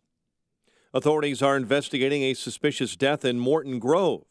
The victim's identity and cause of death have not been released. A man is dead after he was struck by a vehicle over the weekend in Barrington Hills. The vehicle ran into the victim Saturday night near Dundee Road and Potter Lane. Cardinals catcher Yadier Molina blasting Cubs slugger Chris Bryant over comments he made about St. Louis. Bryant calling the city boring at the Cubs convention Friday night. Molina responding on Instagram over the weekend saying all-stars and elite players and leaders of their teams should not speak bad about any city. The spy whose top accomplishment was the basis of the Hollywood film Argo passed away yesterday. Tony Mendez died at an assisted living center in Frederick, Maryland. He was a 25-year veteran of the Central Intelligence Agency, and the man, who you may recall disguised himself as an Irish filmmaker to smuggle 6 State Department employees out of Tehran during the hostage crisis. That success became the real-life event that inspired the Oscar-winning movie. Tony Mendez was 78 and suffered from Parkinson's disease. Chicago sports, Blackhawks beat the Capitals 8-5 at the UC. Jonathan Taves, 3 goals and 2 assists. Bulls and Cavaliers on tap today in Cleveland. The news service of Accountemps. Finding highly skilled accounting and finance professionals can be a challenge. Accountemps can help with Accountemps' extensive network of accounting and finance contractors. Visit Accountemps.com to learn more. Accountemps is a Robert Half company. 7:35, a check of traffic and weather on the way next on AM 560. Dan Proft here. And I'm Amy Jacobson, and we wanted to take a minute to say thanks. Thank you to each and every one of you who participated in our annual Food for the Poor campaign. Because of you, we were able to raise more than $175,000 to provide food for a year and clean water for life for more than 2,200 children and their families in Haiti. And we're especially grateful to the many business benefactors who supported this campaign. When you hear their ads on this station, we'd ask that you support their business as a way of thanking them for their generosity. And just because the Christmas season is over and we're starting a new year, that doesn't mean the need goes away. You can still make a $50 donation to Food for the Poor. Just call 844-862-4673. That's 844-862-4673. Or visit 560theanswer.com/food. That's 560theanswer.com/food. And thanks again for your generosity. Hi, I'm attorney Stephen Leahy, and I help business owners, 1099 employees, and those with unfiled tax returns solve their IRS problems. And I'm also the host of the IRS Radio Hour. And I'm Jim Leahy, the co-host of the IRS Radio Hour, heard right here every Sunday evening at 5 on AM 560. The Answer. I know you want a local attorney you can look in the eye and hold accountable for solving your IRS problem, not some big box outfit without a Chicago connection. So today we have a special offer. A good night's sleep. A good night's sleep? Are you trying to give away a pillow? Great guess, Jim. But no, I want to help people solve the problems that are keeping them up at night. If you fear the IRS will take away your money, freeze your bank account, garnish your wages, visit your home or job, and now they can take away your passport, you need to hire me to solve your IRS problem for good. Call attorney Stephen Leahy, your Chicago IRS answer man at 312-664-6649, 312-664-6649, and get the IRS out of your business and your life for good. Looking for ways to save with your Medicare plan? Walgreens is a preferred network pharmacy with many plans nationwide, which could mean lower copays for you. So bring your prescriptions to a Walgreens pharmacy today to start saving. Walgreens, trusted since 1901. Walgreens participates as a preferred network pharmacy with United Healthcare, Cigna HealthSpring, and Express Scripts Medicare. For a complete list of available plans, please contact 1-800-MEDICARE. TTY users should call 1-877-486-2048. 24 hours a day, 7 days a week, or consult www.medicare.gov. Other pharmacies are available in our network. Let's think about customization presented by Liberty Mutual Insurance. Liberty Mutual customizes your auto insurance so you only pay for what you need. So why can't more things in life be customizable? Why can't I buy Neapolitan ice cream without strawberry? Can't I just have the chocolate and vanilla flavors I'm comfortable with? Do people even want a fruity ice cream flavor sandwiched right between the classics? Go to libertymutual.com for a customized quote and you could save. Liberty, liberty, liberty, liberty. Coverage is underwritten by Liberty Mutual Insurance Company and affiliates. Equal housing insurer. 7:38, a check on the roads in the AM 560 Traffic Center. Here's Jim Talamonte. Inbound Kennedy Expressway, traffic stop and go Harlem to Nagle, where there's a crash, and also slow. Hubbard Tunnel to the Burns Circle. Looking at 25 minutes, O'Hare to downtown, outbound 24. Edens is fine. On Eisenhower, delays are from 390 to 355. There's a crash at Lake Street, right lane. And there's an inbound crash at Mannheim as well on the ice. About 35 minutes, 390 to downtown, outbound 40 with a crash at 390 at the right lane. Delay start at Addison Road. Stevenson is looking good. Inbound Rye, just a 1 minute delay, Roosevelt to the Circle. Veterans Memorial northbound is heavy, Army Trail to 290. Southbound, crash at Lake on the right lane. That's traffic. I'm Jim Talamonte on AM 560 The Answer. Chicago's Morning Answer continues next. Your official Chicagoland weather forecast. From the 1 hour heating and air conditioning weather center, cloudy, frigid, 16 today. Clouds will break for the overnight and chilly, low of 15 above. Currently 9 above. Next news coming up at 8.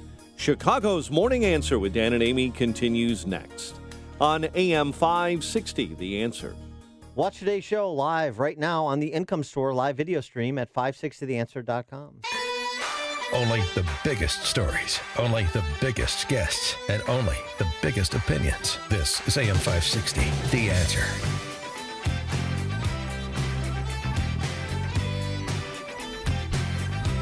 Good morning, Dan and Amy. Well, our next guest, Mike Braun, is going to start feeling a little bit lonely when it comes to conversations with colleagues across the aisle because every member of the Senate who's a Democrat seems to be running for Senate running for president with the addition of Kamala Harris today.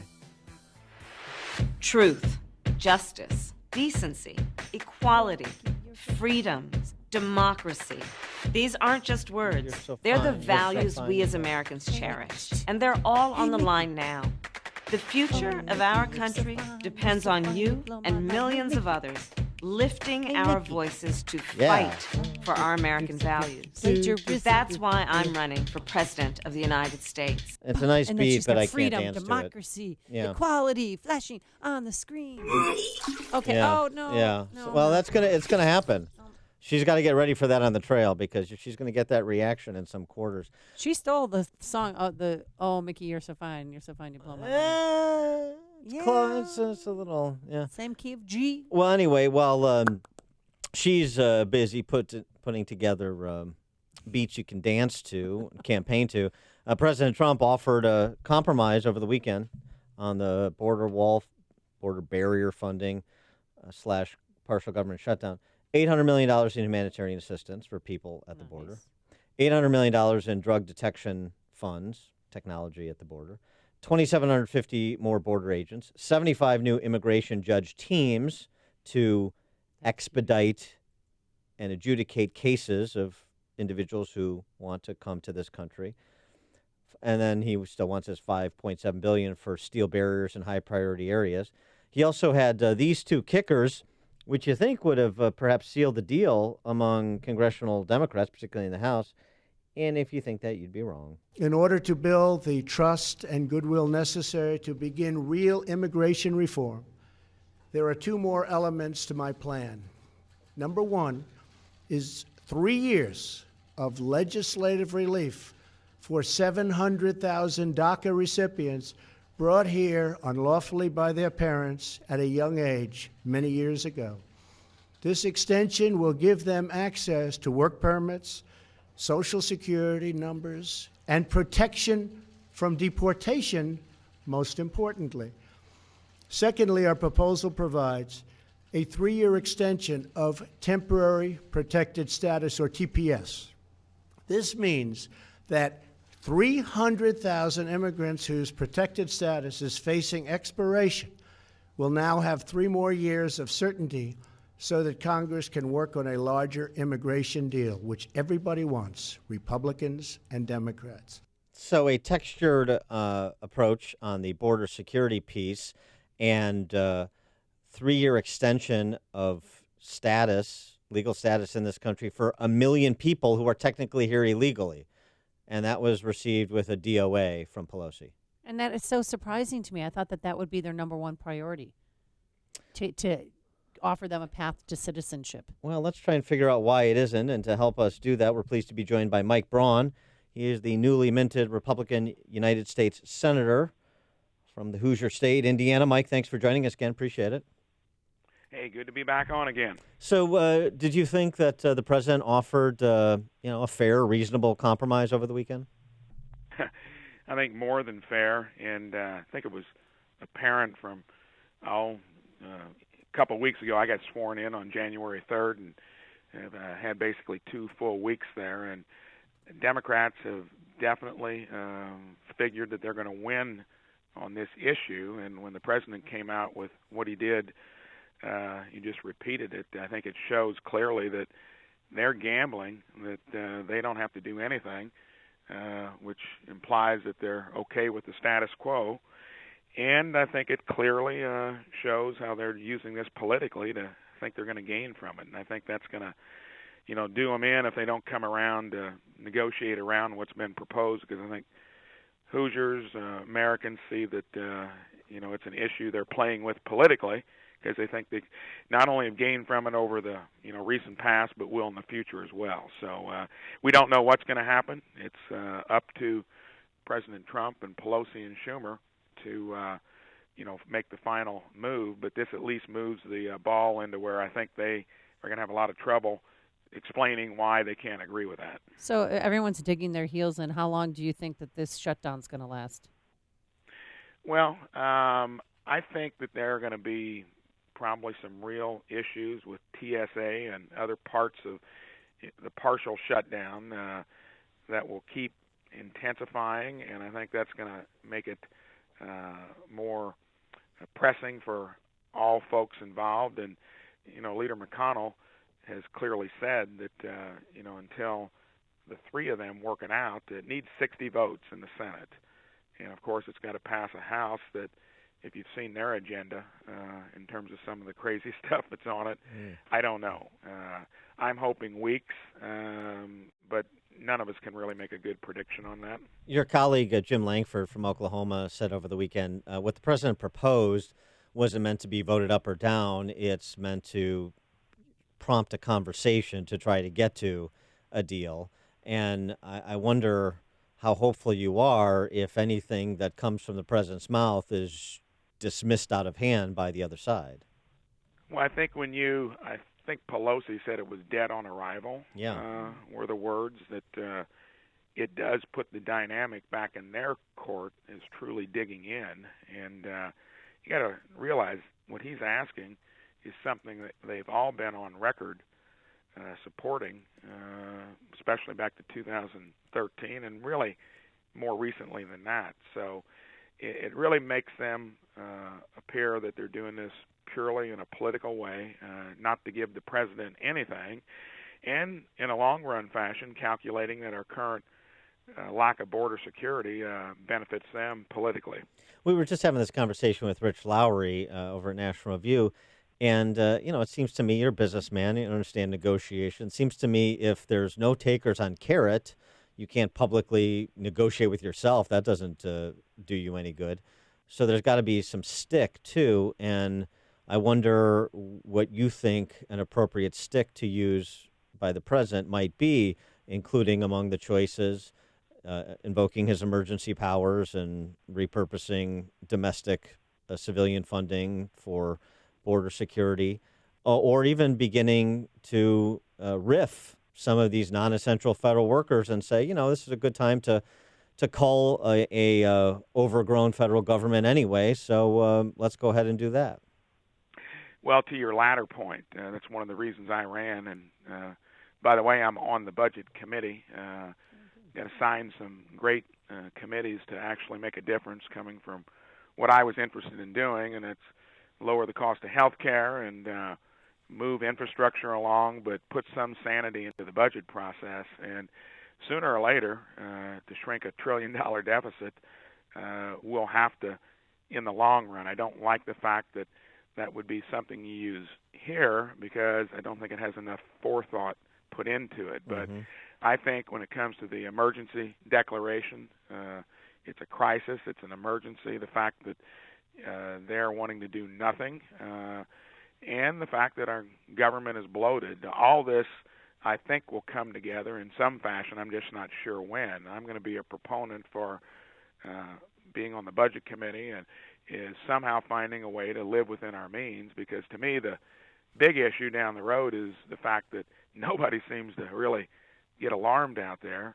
both sides of the aisle, that we're running $1 trillion deficits. We keep doing that. All the discussions about what we're talking about specifically and on individual issues will become minor compared to the calamity we'll end up with.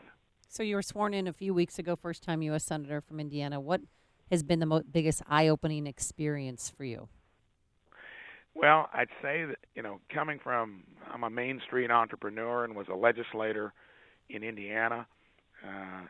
You are fully accountable in the business world if you operated in any fashion with substance and the speed of deliberation. You'd be put out of business by your competition. In Indiana, we have a cash balance. Year after year, always have a balanced budget, get things done. In my 2 weeks out there, it's been mostly interaction with media and explaining, which is good for a new senator. I like to do it. That's your other advantage. You've got a big microphone, and if you're willing to use it, you can talk about the things that are important to all of us as conservatives. but I've got to get used to slowing my metabolism down to the pace that we operate here in the Senate and the federal government in general. Yeah, not to mention because, you serve with so many octogenarians. So, I mean, you just have to, you got to slow down, Braun. Just, baby steps here. He is Mike Braun. He's a Republican United States Senator from the Hoosier State that I continue to implore to invade Illinois and take over Indiana.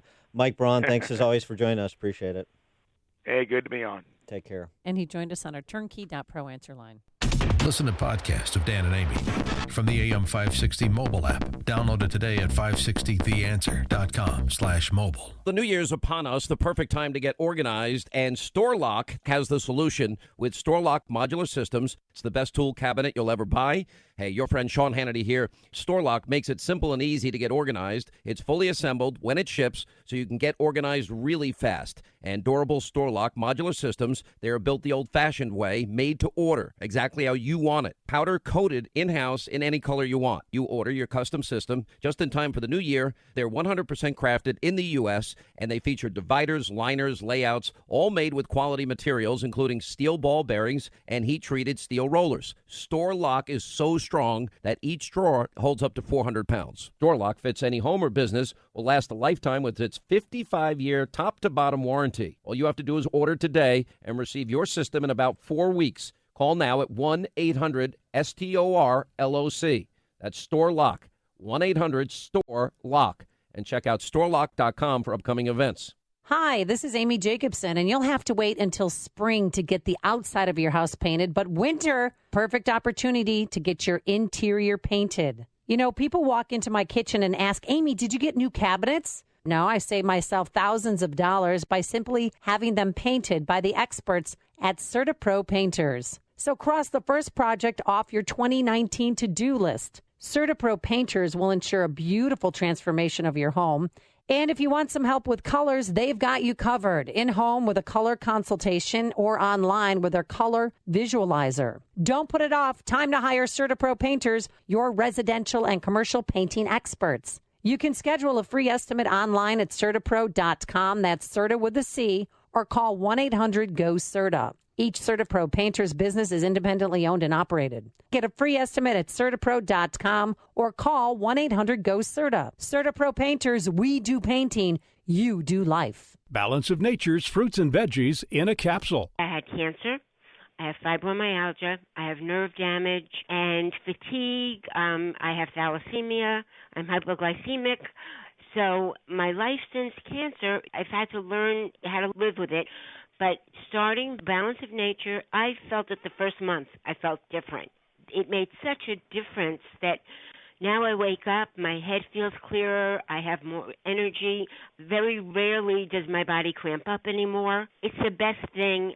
It's just amazing. I don't know what to say. I just would not be what I am today if I didn't start Balance of Nature. For a limited time, use discount code CHICAGO, and we'll take 35% off your first preferred set of fruits and veggies and have them shipped to you free. Call 800-246-8751 or go online to balanceofnature.com and use discount code CHICAGO.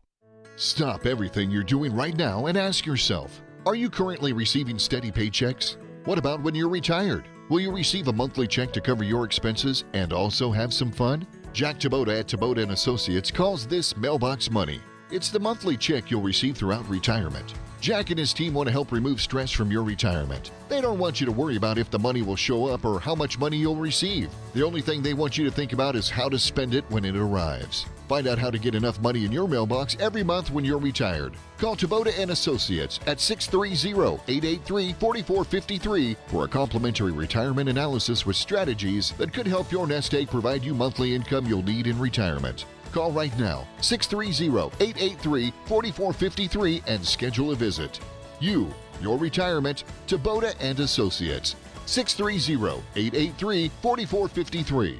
Investment advisory services offered through AE Wealth Management, LLC. Imagine your business being on the first page of a search engine like Google, or at the top. What could that do for your bottom line? The answer is at Salem Surround. Digital marketing that surrounds your potential customers with your message wherever they engage, search, surf, socialize, or review. When they're on their computer, mobile phone, or tablet, your ad is there. When they attend a sporting event, conference, or concert, you're in front of them on their mobile device. When they walk into your competitor's store, your message entices them to visit you as well. Salem Surround takes the mystery of digital marketing off your shoulders, letting you run your business while we deliver customers. Now, there are no limitations on where you can reach customers with Salem Surround. Total market penetration for increased ROI. Learn more by logging on to surroundchicago.com. Surroundchicago.com. Connecting you with new customers. Are you happy with what's looking back at you in the mirror? I'm Dr. Howard Cooper from Excellence in Dentistry, and we'd like to help you with that smile. Whether you're looking to fix 1 or 2 teeth or a whole smile makeover, we can take care of all your dental needs. We have a beautiful modern facility and a great staff. And most importantly, we love what we do. That's what sets us apart from other offices. Let's face it, a dental office is not everyone's favorite place. Whether you're 2 or 102, we make it fun and enjoyable. We perform all types of dentistry as well. Fillings, root canals, crowns, extractions, dentures, implants. We do most everything right in our office. And for you denture wearers, we have a full in-house denture lab and can perform repairs and relines while you wait. We can also talk about adding implants so your denture will snap into place or become screw retained. This is the closest option to natural teeth. We are conveniently located in Gurnee at the corner of Washington and 21 in Saratoga Square. So make today the day you give us a call. 847-244-4000. That's 847-244-4000. Or visit us on the web at gurneedds.com. We look forward to seeing you, and remember, second opinions are always free. Excellence in dentistry, creating excellence one smile at a time. AM 560, The Answer.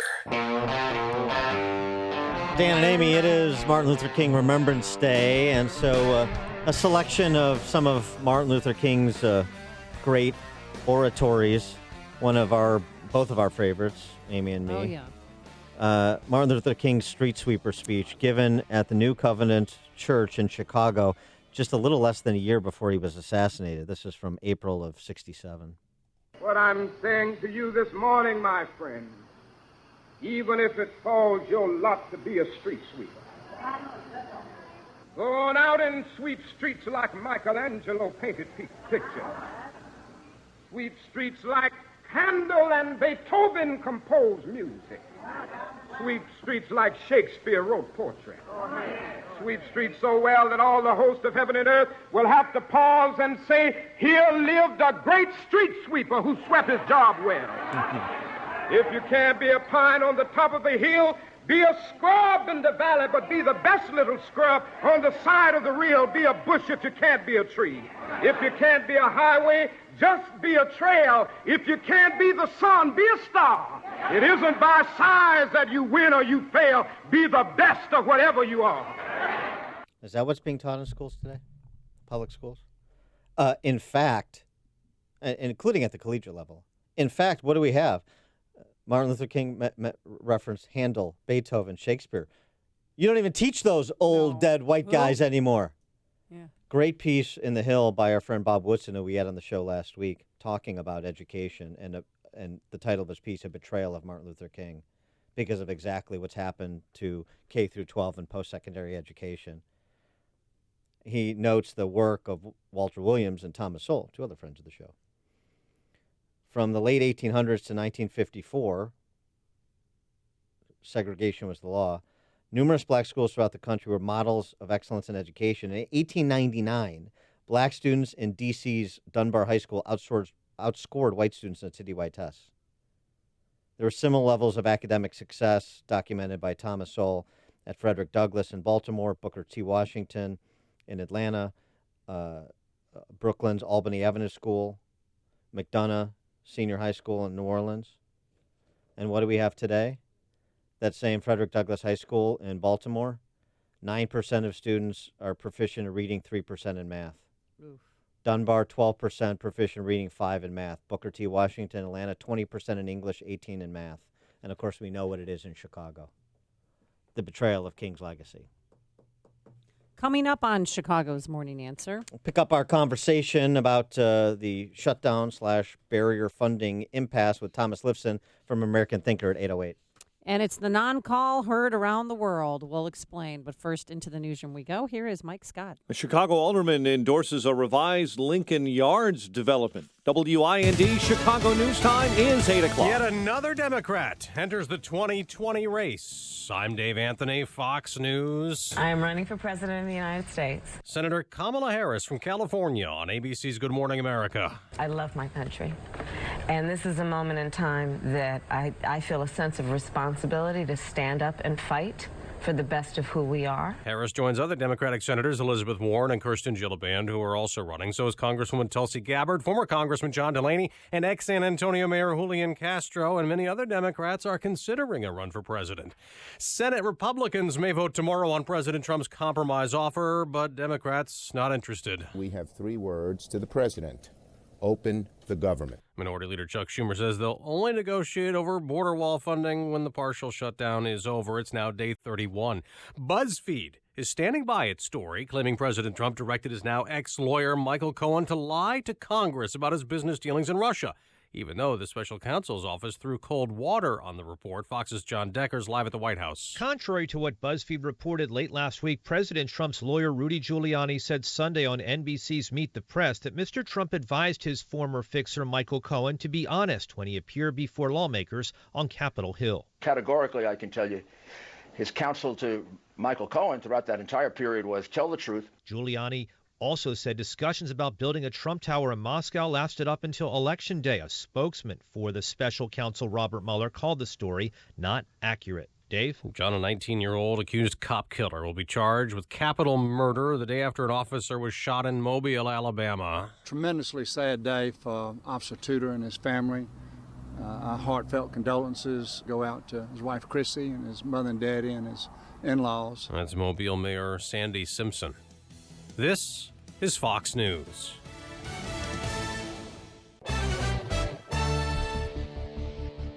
Lake effect snow showers have dwindled off, leaving behind clear skies and 8 degrees at 8:02 on AM 560. The Answer. Good morning. I'm Mike Scott, but if you're in Peru this morning, minus 14. Really chilly. Grab a hat and scarf. It's going to be a cold week. A 12-year-old girl is dead after a snow fort collapses on her in Arlington Heights. Police say the victim was playing with a 9-year-old girl yesterday when a snowbank fell in on them. That girl died later at a nearby hospital, while the younger girl continues to be treated for hypothermia and remains hospitalized. Authorities investigating a suspicious death in Morton Grove. Police say a body was found yesterday between homes, a victim's identity and cause of death not released. Nearly 100 new police officers are hitting the streets of Chicago. Superintendent Eddie Johnson announcing 98 new officers have been deployed into the neighborhoods across the city. Chicago Alderman is backing a revised version of the massive Lincoln Yards developments on the north side now that the Ricketts have pulled their support of the project and a new soccer stadium. Alderman Brian Hopkins is endorsing the $5 billion project. Plans go before the Chicago Plan Commission on Thursday. Blackhawks beat the Capitals 8-5 at the UC. Caves and Tane on the same line. Jonathan Taves, 3 goals and 2 helpers. Patrick Kane, almost the same. Bulls will try to end a 10-game losing streak when they take on the Cavaliers later on today. 8:03, time for the AM 560 Business Beat. And from the Fox Business Network, here's Ginny Casola. From the Fox Business Network, Facebook says it's coming up with ways to deal with election interference. It's working with the German government, building on policies developed during the German elections last year. The effort is in advance of the European Union Parliament elections this spring. Berkshire Hathaway is denying a report that one of its units has an agreement to extract lithium from geothermal wells in California to be used in Tesla car batteries. Berkshire Hathaway Energy says there's no such agreement. Can JCPenney find a way to turn itself around? Barron's magazine says Penney's sales are falling and its turnaround strategy keeps changing. The company also needs to fill some key executive positions. Last week it hired a consultant to help it with the turnaround strategy. The markets are closed for the Dr. Martin Luther King Jr. holiday. With the Fox Business Report, I'm Ginny Cosola. 8:04 and a check of traffic and weather on the way next on AM 560. Attention! This is a special announcement to Americans struggling with $10,000 or more in credit card debt, personal loans, collection accounts, or medical bills. Call National Debt Relief right now to see if you qualify for the Debt Reset Program. With this program, your debt balance and monthly payments may be reduced while you become debt-free in just 24 to 48 months. Avoid decades of painful minimum credit card payments and the serious consequences of bankruptcy. National Debt Relief has already helped more than 100,000 Americans become debt-free, is A+ rated with the Better Business Bureau, and has received more than 30,000 five-star reviews. Call National Debt Relief now to speak to a certified debt relief specialist to see if you qualify for the Debt Reset Program. There are no upfront costs, and they don't earn a penny until your debt is successfully resolved. Call 800-643-2747. 800-643-2747. That's 800-643-2747. Attention maintenance coordinators. Fans are a vital part of your business's building or factory. You've got to keep the air moving, but when they break down or need service, who can you call? Vans Industrial repair all types of fans, from small wall fans to large air movers. Hi, I'm Dave Van Camp, president of Vans Industrial. Fan repair is one of many services that Vans offers. If you have a fan with a damaged shaft, bearing, impeller, or housing, we can help. And if you need a new fan, we handle all major brands and can provide engineering assistance to properly size your new fan. Our crews can respond to your emergencies or routine maintenance and will have your fan back up and running fast. And when we're done repairing your fan, we can also dynamically balance it so it runs smooth for years to come. Vans uses only the best and safest union-trained mechanics, insured at the highest level, to perform the job right. Call 833-VANS-IND to get your fan repaired today. That's 833-VANS-IND. Or on the web at vansindustrial.com. All money managers might seem the same, but while some give their clients cookie-cutter portfolios, Fisher Investments tailors portfolios to your goals and needs. Some only call when they have something to sell. Fisher calls regularly, so you stay informed. And while some advisors are happy to earn commissions whether you do well or not, Fisher Investments fees are structured so we do better when you do better. In other words, we're on your side. Maybe that's why most of our clients come from other money managers. So if you're in or nearing retirement, talk with us and find out why investors are switching to and staying with Fisher Investments. Fisher Investments. Clearly better money management. Investments in securities involve the risk of loss. Visit us at FisherInvestments.com to find out what we can do for you.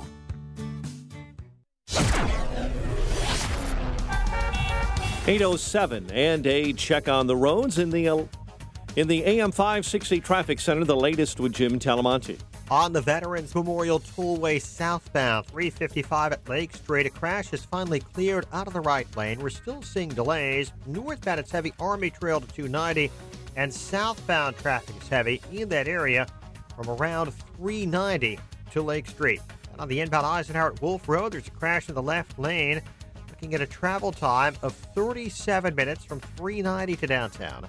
Outbound, downtown to 390, the travel time is 36 minutes. Edens is fine. Kennedy, crash at Nagel has cleared. It's 32 minutes O'Hare to downtown. Outbound 36.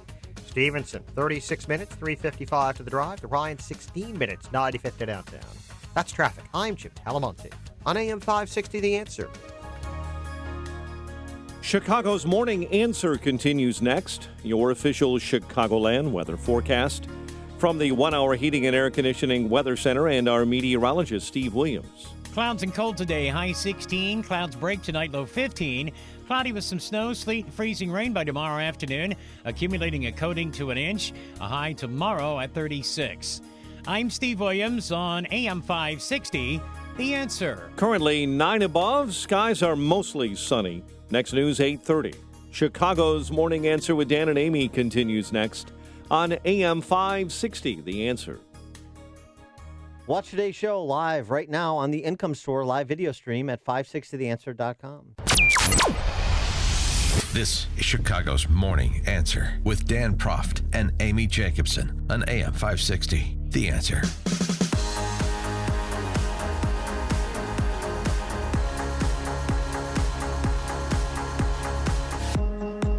Good morning, Dan and Amy. And again, the question is, what should Trump do if anything he proposes is going to be dismissed out of hand by Nancy Pelosi, employing the same strategy she did against George W. Bush in his second term when he wanted to move towards reforming Social Security and the Ponzi scheme that is Social Security. And she didn't take the bait to offer a constructive alternative to what President Bush was proposing, didn't take the bait to engage in the conversation at all, just dismissed it out of hand. We're not going to participate.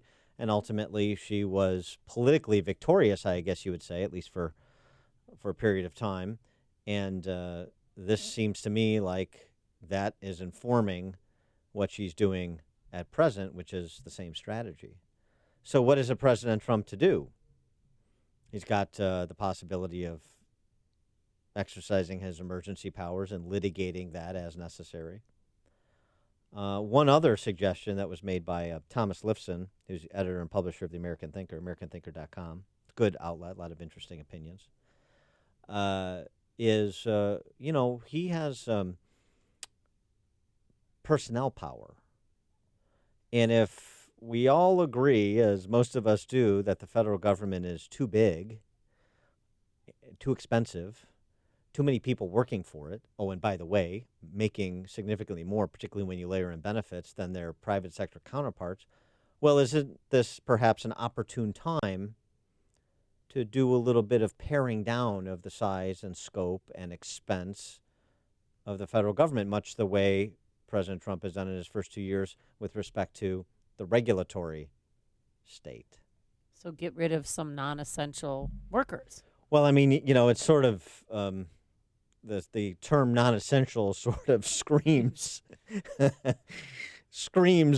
dismissal, but the government and people's view of the government for some reason is different than the common sense they apply to their everyday life. Nobody wants to see someone laid off, but you don't stop patronizing or you don't term somebody a company evil if they lay off employees. I don't hear anybody wanting to burn Elon Musk in effigy, at least not for Tesla reducing their workforce by 7%. There may be other reasons, but not for the layoffs.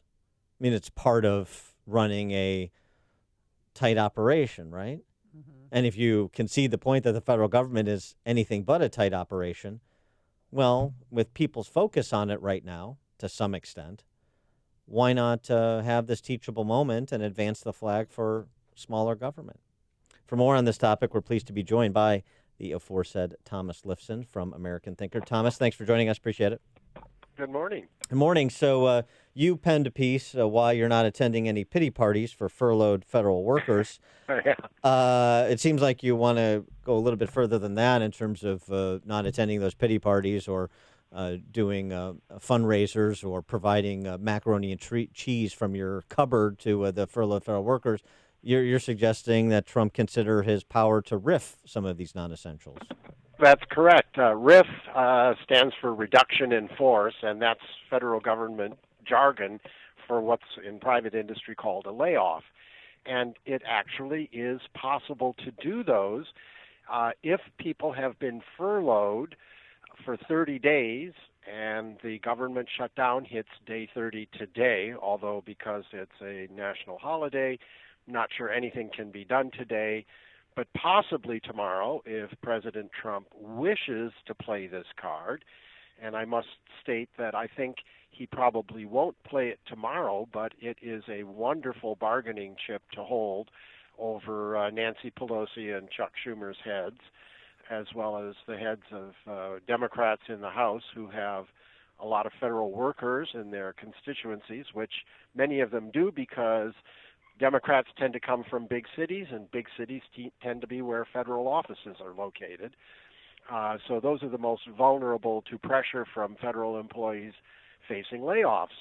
And it can be done if the federal government publishes or puts forward an official downsizing plan for various federal agencies that have surplus workers. And, of course, the definition of surplus depends on the administration that's running the RIF.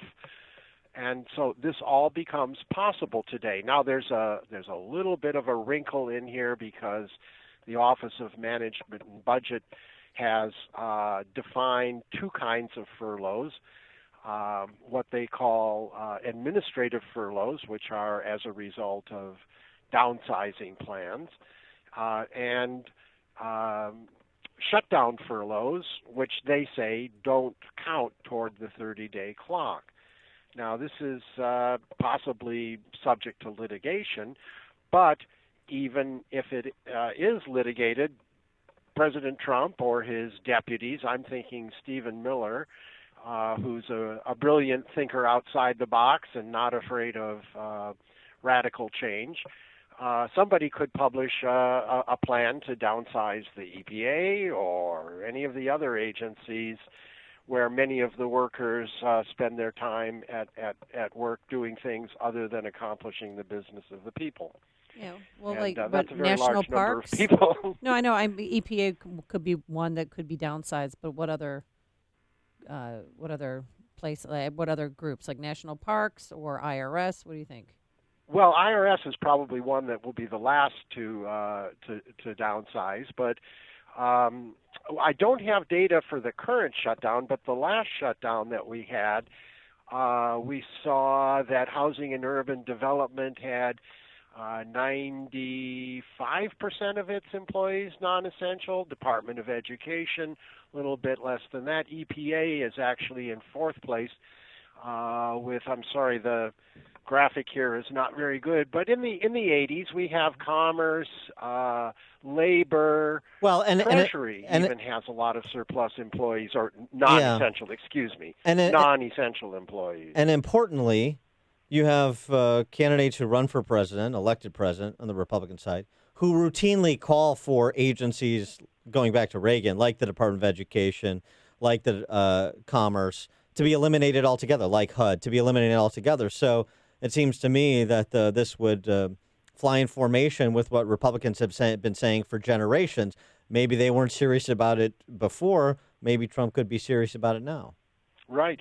Now, abolishing an agency requires legislation, and the Democrats can block that in the House. But the beauty of RIF is that it's entirely an administrative decision and can be accomplished by administrative action in the Trump administration. So it's unilateral. Now, my view is that this is kind of the thermonuclear option for Trump, and it's probably not the card he wants to play first or next in this ongoing drama, because I think the Democrats are already feeling the pain. Nancy Pelosi and Chuck Schumer behave as if they're in the catbird seat and refuse to negotiate. But I honestly think it looks really bad for them when Trump goes on TV, offers them stuff that they've already voted for, and they say, we're not talking, not $1. I think it turns the tide. I wanted to get your reaction to this Pew survey that came out about Generation Z. That's the one that comes after X, or comes after millennials, right? Yeah, Generation Xers, millennials, then Generation Z. Generation Z we had high hope for because they had seen the outcomes of the Great Recession of 2008, maybe a little bit more skeptical of government's ability to problem solve, maybe a little bit more pro-life than their millennial forerunners. But Pew finds 6 in 10 believe that forms of a person's gender should include more options than man and woman. Yep. 57% say they're comfortable referring to someone by gender-neutral pronouns. 6 in 10 approve of the NFL national anthem protests. 54% say climate change is linked to human activity. And 7 in 10 say the government should do more to solve problems, including more than half of Gen Z Republicans think that.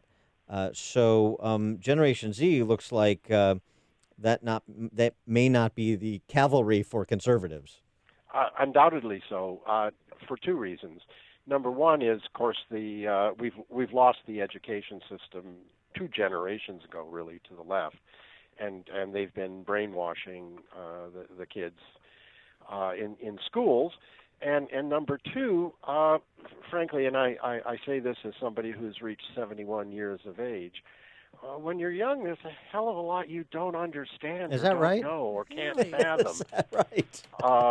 And so kids are always suckers for idealistic appeals.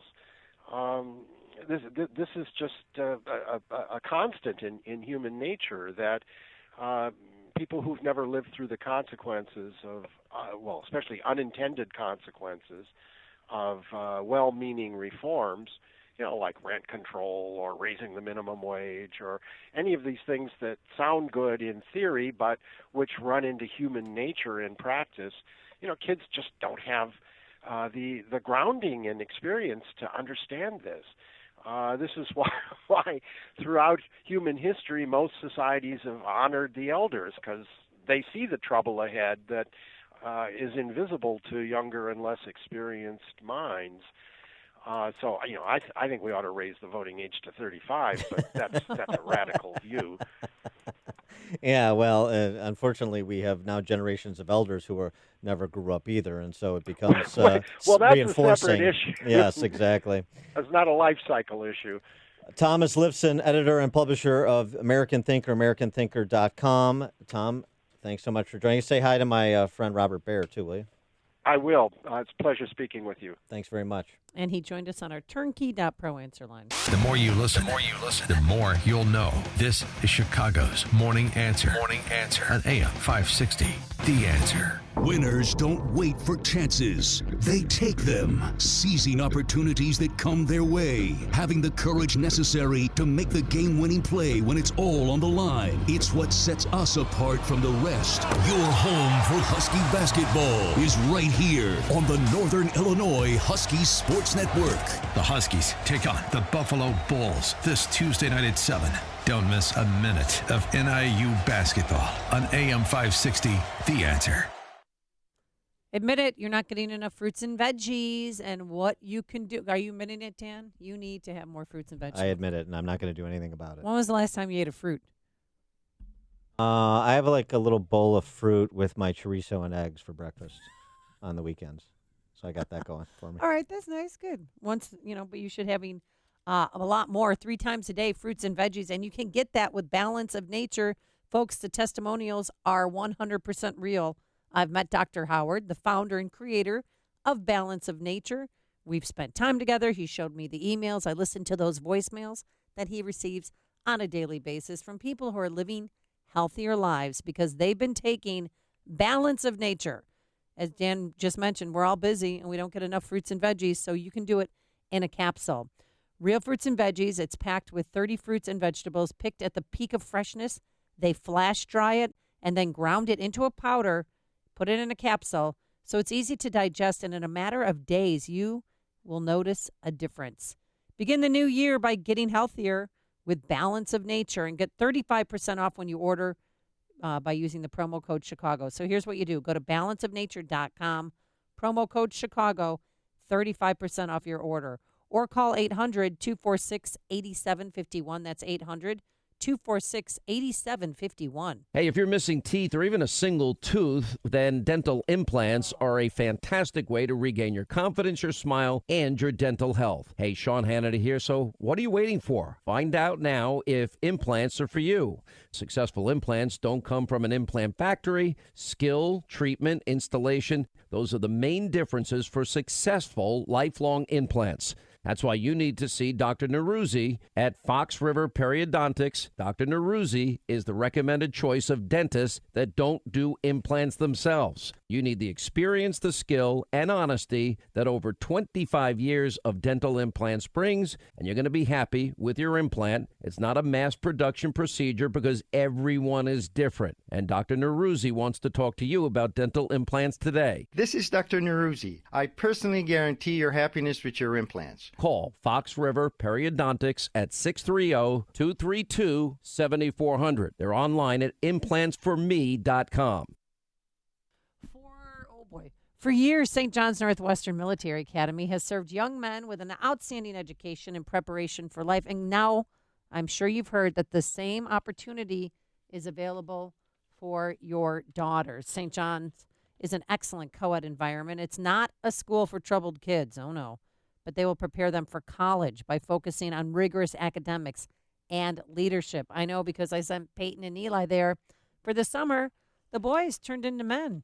It was a rigorous workout that they put them through. They had fun, but they did a number of team-building exercises. The academy is principally a boarding school for young men and women in grades 7 through 12, but they do have an active day program for those grades as well. Their alumni include heads of state, key business leaders, remember the Beanie Baby, professional athletes, accomplished artists, statesmen, and politicians. If you have any questions or if you want to simply go up and take a tour, it's located in the beautiful southwestern region of Wisconsin. And there's always ongoing enrollment, which means that there's always time to enroll your son or daughter. Here's what you do. Call 1-800-SJ-CADET. That's 1-800-SJ-CADET. Or visit their website, sjnma.org. That's sjnma.org. The new year's upon us, the perfect time to get organized, and StoreLock has the solution with StoreLock modular systems. It's the best tool cabinet you'll ever buy. Hey, your friend Sean Hannity here. StoreLock makes it simple and easy to get organized. It's fully assembled when it ships, so you can get organized really fast. And durable StoreLock modular systems, they are built the old-fashioned way, made to order, exactly how you want it. Powder-coated in-house in any color you want. You order your custom system just in time for the new year. They're 100% crafted in the U.S., and they feature dividers, liners, layouts, all made with quality materials, including steel ball bearings and heat-treated steel rollers. StoreLock is so strong that each drawer holds up to 400 pounds. StoreLock fits any home or business, will last a lifetime with its 55-year top-to-bottom warranty. All you have to do is order today and receive your system in about 4 weeks. Call now at 1-800-STOR-LOC. That's StoreLock, 1-800-STORE-LOCK. And check out storelock.com for upcoming events. AM 560, The Answer. Top of the morning, Dan and Amy. Today we commiserate with Naperville Central's Sean Payton after the refs stole the Super Bowl appearance from the Saints. I don't understand. I mean, it was clearly pass interference, but also helmet-to-helmet contact, and two refs were standing there, Dan, right nearby, and didn't call it. They didn't see it. I'm starting to think that they got paid off. But Sean Payton, you know, yes. And he also went to Eastern Illinois. Okay, don't forget. Sure, quarterback factory there, Tony Romo and Sean Payton. Yeah, it's a great place. But he received a call from the head official after the game. It's a disappointing way to lose a game. It's frustrating, you know, just getting off the phone with the league office. They blew the call. They said it should never have not been a call. Obviously. They said not only was it interference, it was helmet to helmet. There were two calls. They couldn't believe it. It happened, though, so you can't dwell on it. We probably never get over it. Terrible call, but never get over it. It should also not come down to that. They sort of sleptwalked through the second half the way that Kansas City sleptwalked through the first half. And if you take half off in a national championship game, a conference championship game, I should say, then you're going to put yourself in trouble. But they would have won that game if the right call had been made. Yeah, it would have put them in position to score a touchdown. They would have won. I know. But it's the worst call in history, and I honestly think we should all boycott watching the Super Bowl. I'm not going to watch it. I'm so pissed off, and honestly, there's so many New Orleans Saints residents lost millions of dollars. They did. If they would be in the Super Bowl next or in 2 weeks, the money that they have generated from the bar scene and the restaurants and the T-shirt sales and all the hoopla. Oh, God. No, that stupid call affected not only the team, but the everybody in New Orleans. That's the way they it goes. Needed that, man. Come on, I'm not fixing for a fight. Do people have to? Do your girls and boys have to endure this kind of crybaby nonsense, and you get a bad call and you lose one of your games at the grade school level? No, but the ref is smart enough; they would never make that call. Oh, right. The refs at the grade school level never make a bad call. Only in the NFL. What are you talking about, baby? I'm saying this is the worst non-call I've ever seen in my 40-plus years of watching football. Oh, my gosh. Okay. You take it over to ESPN, and you and Stephen A. Smith can have a good wailing over this. By the way, Melissa Etheridge. Yeah, she sang the national anthem before the Chiefs game. She had her Chiefs scarf on. I think it would have helped Kansas City in the first half if she had suited up and blocked for Mahomes. I'm just saying. Don't. No. No. She's no, I'm not letting you go there. She's no. filled out a little bit. Well, I'm just saying. Her voice was filled the stadium. Yes, she's still saying. I'm just noticing. Beautiful. I mean, I didn't. I think that probably the full body shot was probably unnecessary. So a close up, a face close up shot. So sick of the Patriots. Just sick of them. I mean, they both lost, the Saints and the Chiefs, at home field advantage, and they still lost. Well, now in overtime, it was the most exciting Sunday NFL of our time. 40-year football watcher. Tom Brady's under a lot of pressure, so now he gets to go home. Oh, but by the way, did you see what he did after he won the game? Yeah, he read from the script. And he better thank his wife.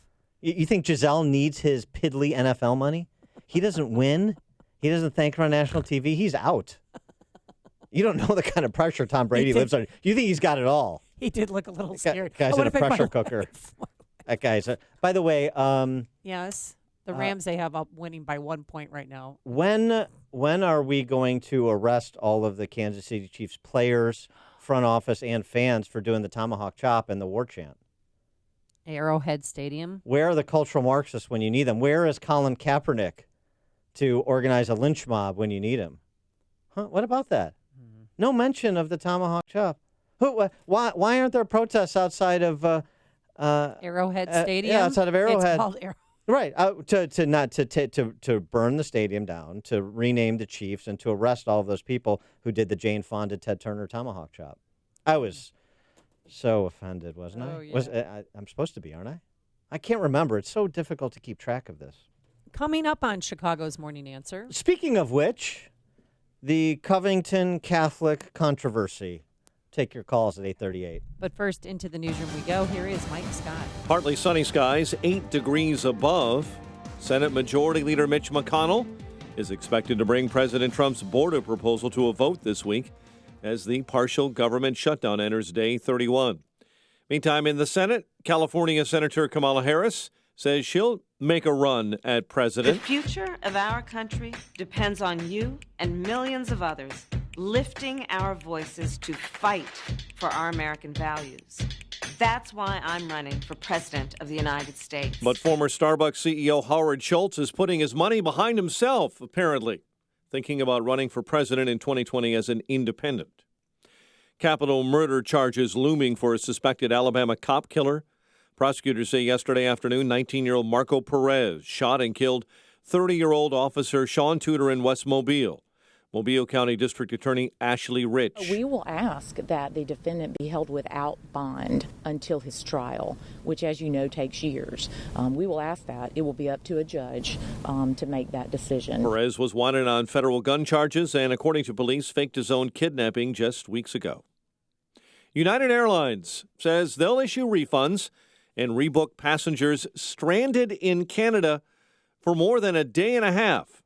Flight 179 was flying from Newark Liberty to Hong Kong, was forced to divert to a small Air Force base in Newfoundland after a man on board suffered a seizure. The choice of airport, I think, was very poor since the airport was not equipped to handle 240 people. Passengers were stuck on the plane all night with only snack food to eat because there were no customs agents at the airport. Well, grab your hat and scarf here in Illinois. It's going to be a cold and bitter week, except for tomorrow when there's a bit of a warm-up. A 12-year-old girl has died after a snow fort collapsed on her in Arlington Heights. And authorities continue investigating a suspicious death in Morton Grove between houses in the 8800 block of Oleander Avenue. Chicago sports. Jonathan Taves and Patrick Kane both had 5 points. So the Hawks beat the Capitals 8-5 at the UC. Bulls and Cavaliers on tap today. The news, a service of Discover. Get your free credit scorecard today. Even if you're not a Discover customer, it includes your FICO credit score, and checking your scorecard won't hurt your credit. Learn more at discover.com/credit scorecard. Limitations apply. 8:34 and a check of traffic and weather on the way next on AM 560. Dennis Prager believes teachers' unions are part of the problem. One is allowed to chew gum and walk at the same time. Understand how destructive teachers' unions are without having animosity toward all teachers. Teachers' unions are destructive forces in America. They're dark forces. Sorry. Some wonderful people are members of the dark force. the teachers union. The Dennis Prager Show. Weekdays at 11, right before Sean Hannity at 2 on AM 560. The Answer. Dan Proft here, and I want to tell you about a pro-life organization that's very near and dear to me, Aid for Women. Did you know that 1 out of 4 pregnancies in Cook County ends in abortion? Aid for Women is fighting the abortion battle on the front lines. 5 pregnancy care centers and 2 maternity homes in the Chicago area. Because of the passage of House Bill 40 in Illinois, women on Medicaid can get abortions on demand, free of charge throughout the state. As a result, while Planned Parenthood and the abortion industry are closing clinics throughout the rest of the country, they're actually expanding in Illinois. Women can even come here from out of state to get free abortions, all on Illinois taxpayers' dime. We cannot let the abortion industry take over our local communities. Few people know that pro-life pregnancy centers exist to accompany women in unexpected pregnancies. For more than 40 years, Aid for Women has helped women choose life. Your support is vital, and together we will save lives. Go to helpaidforwomen.org and commit today to more actively live out your pro-life convictions. Again, the website helpaidforwomen.org. Please help Aid for Women save lives in Illinois. Check out Ground Game, the latest podcast from the Associated Press discussing the top political issues around the country. Available on Apple Podcasts. Hi, this is Amy Jacobson, and you'll have to wait until spring to get the outside of your house painted, but winter, perfect opportunity to get your interior painted. You know, people walk into my kitchen and ask, Amy, did you get new cabinets? No, I save myself thousands of dollars by simply having them painted by the experts at CertaPro Painters. So cross the first project off your 2019 to-do list. CertaPro Painters will ensure a beautiful transformation of your home. And if you want some help with colors, they've got you covered. In-home with a color consultation or online with their color visualizer. Don't put it off. Time to hire CertaPro Painters, your residential and commercial painting experts. You can schedule a free estimate online at CertaPro.com. That's Certa with a C, or call 1-800-GO-CERTA. Each CertaPro Painters business is independently owned and operated. Get a free estimate at CertaPro.com or call 1-800-GO-CERTA. CertaPro Painters, we do painting, you do life. 8:37, and a check on your morning roads in the AM 560 traffic center. Here is Jim Talamonte. Flight boards at O'Hare show about 19 cancellations today and 9 at Midway. Most arrivals and departures are moving as scheduled. There are some delays averaging about 15 minutes. Kennedy inbound, just a little tight division to Ohio. 21 minutes, O'Hare to downtown, outbound 25. Edens is clear this holiday. Eisenhower, 32 minutes, 390 to downtown, outbound 32 as well. For a crash near 390. Stevenson, just a 1 minute delay outbound Willow Springs Road to the Tri-State. Inbound, it's okay. Inbound Ryan, got a 2 minute delay, 18th to the Burns Circle. I-57, Bishop Forge is fine. Veterans Memorial, that's cleared up after an earlier crash at Lake Street. And then the one northbound at 390 on 53. That's traffic. I'm Jim Talamonte on AM 560, The Answer. Chicago's Morning Answer continues next. Your official Chicagoland weather forecast from the 1 Hour Heating and Air Conditioning Weather Center. Cloudy, frigid. We'll top out at 16 today. Clouds will break overnight. Still chilly, low 15. And heading into tomorrow morning, watch out for the snow and ice developing.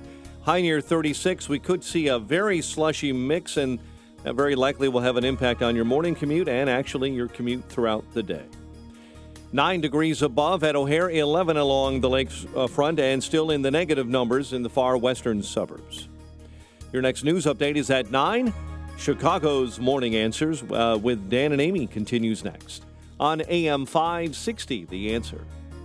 Watch today's show live right now on the Income Store live video stream at 560theanswer.com.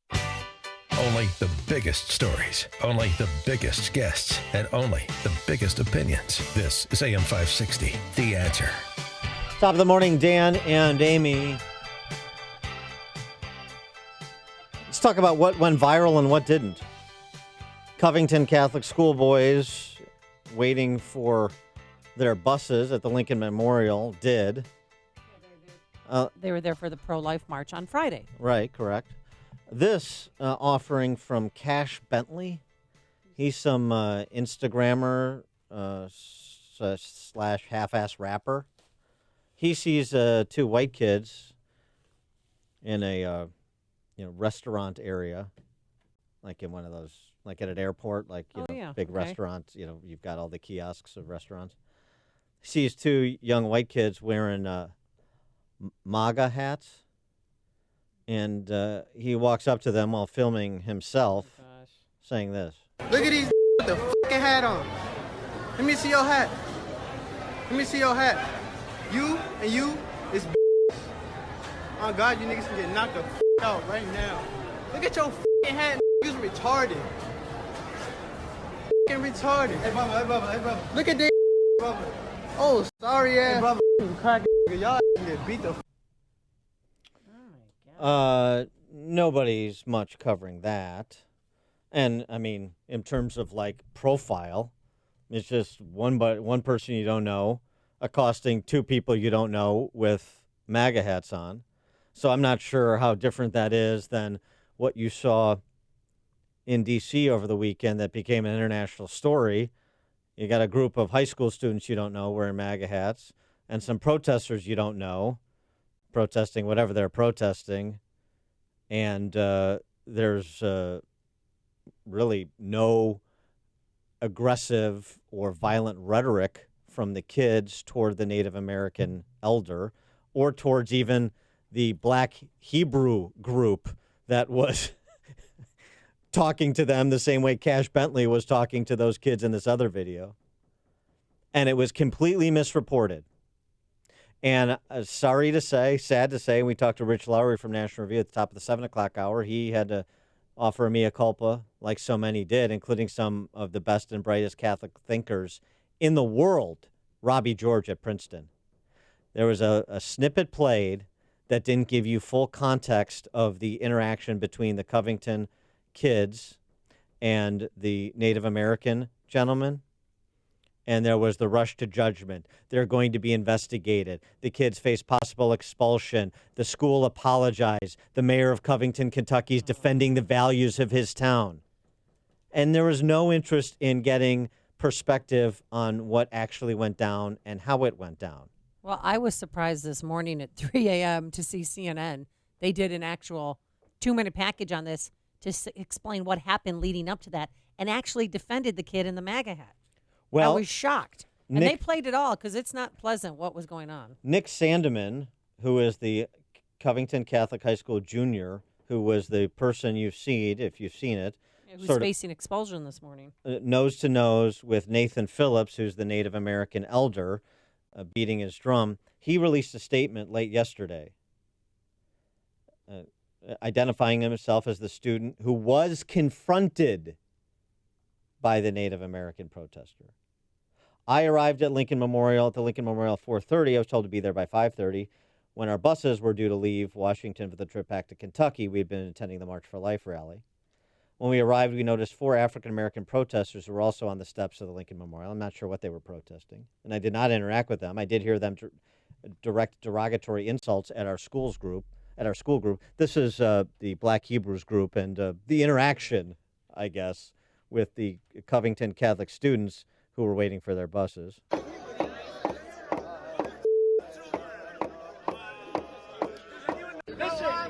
because I know y'all a little younger than me. So let me show y'all something. Stay back. Go on YouTube, right? And y'all can look it up for yourself. Check this out. Probably gonna do that. I'm gonna give y'all something. Check this out. Go on YouTube and look up Donald Trump kisses drag. You're gonna see your president kiss Rudy Giuliani dressed in a drag on the lips. Your president is a homosexual. I got news for you. That's homophobic. Your president is a homosexual. You make us swear on the Bible. You got on the back of the court system, "In God we trust." On the back of your dollar bill, it says, "In God we trust." But you give rights. So not reacting too positively to the profanity or the epithet directed at gay people. That's what the kids were doing. Then, as Nick Sandeman explains, because we were being loudly attacked and taunted in public, a student in our group asked one of our teacher chaperones for permission to begin our school spirit chants to counter the hateful things that were being shouted at our group. The chants are commonly used at sporting events. They're all positive in nature and sound like what you would hear at any high school. Our chaperone gave us permission to use our school chants, and so that's what we did. That's what those chants were. Then the students are chanting to drown out these ignoramuses as part of this Black Hebrew goofy group. Then, Sandeman explains, after a few minutes of chanting, the Native American protesters, who I hadn't previously noticed, approached our group. They had drums, were accompanied by at least one person with a camera. The protester everyone has seen in the video began playing his drum as he waded into the crowd, which parted for him. I did not see anyone trying to block his path. He locked eyes with me and approached me, coming within inches of my face. He played his drum the entire time he was in my face. I never interacted with the protester. I did not speak to him. I did not make hand gestures or other aggressive moves. To be honest, I was startled and confused as to why he had approached me. I believe that by remaining motionless and calm, I was helping to diffuse the situation. I realized everyone had cameras and that perhaps a group of adults was trying to provoke a group of teenagers into a larger conflict. I said a silent prayer that the situation would not get out of hand. That's what actually happened. Oh, and then they called them crackers. They said that, look, you guys are a result of incest. I mean, it was bad. I urge everyone, you have got to watch this video in its entirety. This is one of the individuals who was with Nathan Phillips, the guy drumming to nose with Nick Sandeman, talking to some of Sandeman's classmates. When I was there singing, and I heard them saying, "Build that wall, build that wall." You know, this is indigenous lands. You know, we're not supposed to have walls here. We never did. For millennium, before anybody else came here, we never had walls. We never had a prison. We always took care of our elders. We took care of our children. We always provided for them. You know, we taught them right from wrong.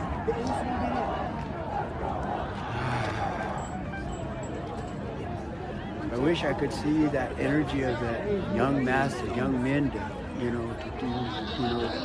put that energy into, making this country really, really great.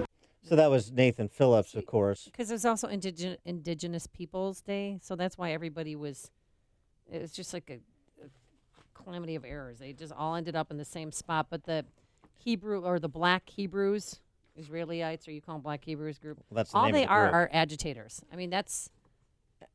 And the guy with Nathan Phillips, who we didn't hear in that piece, that's Nathan Phillips saying, by the way, it's disputed that anybody said build that wall or anything like that.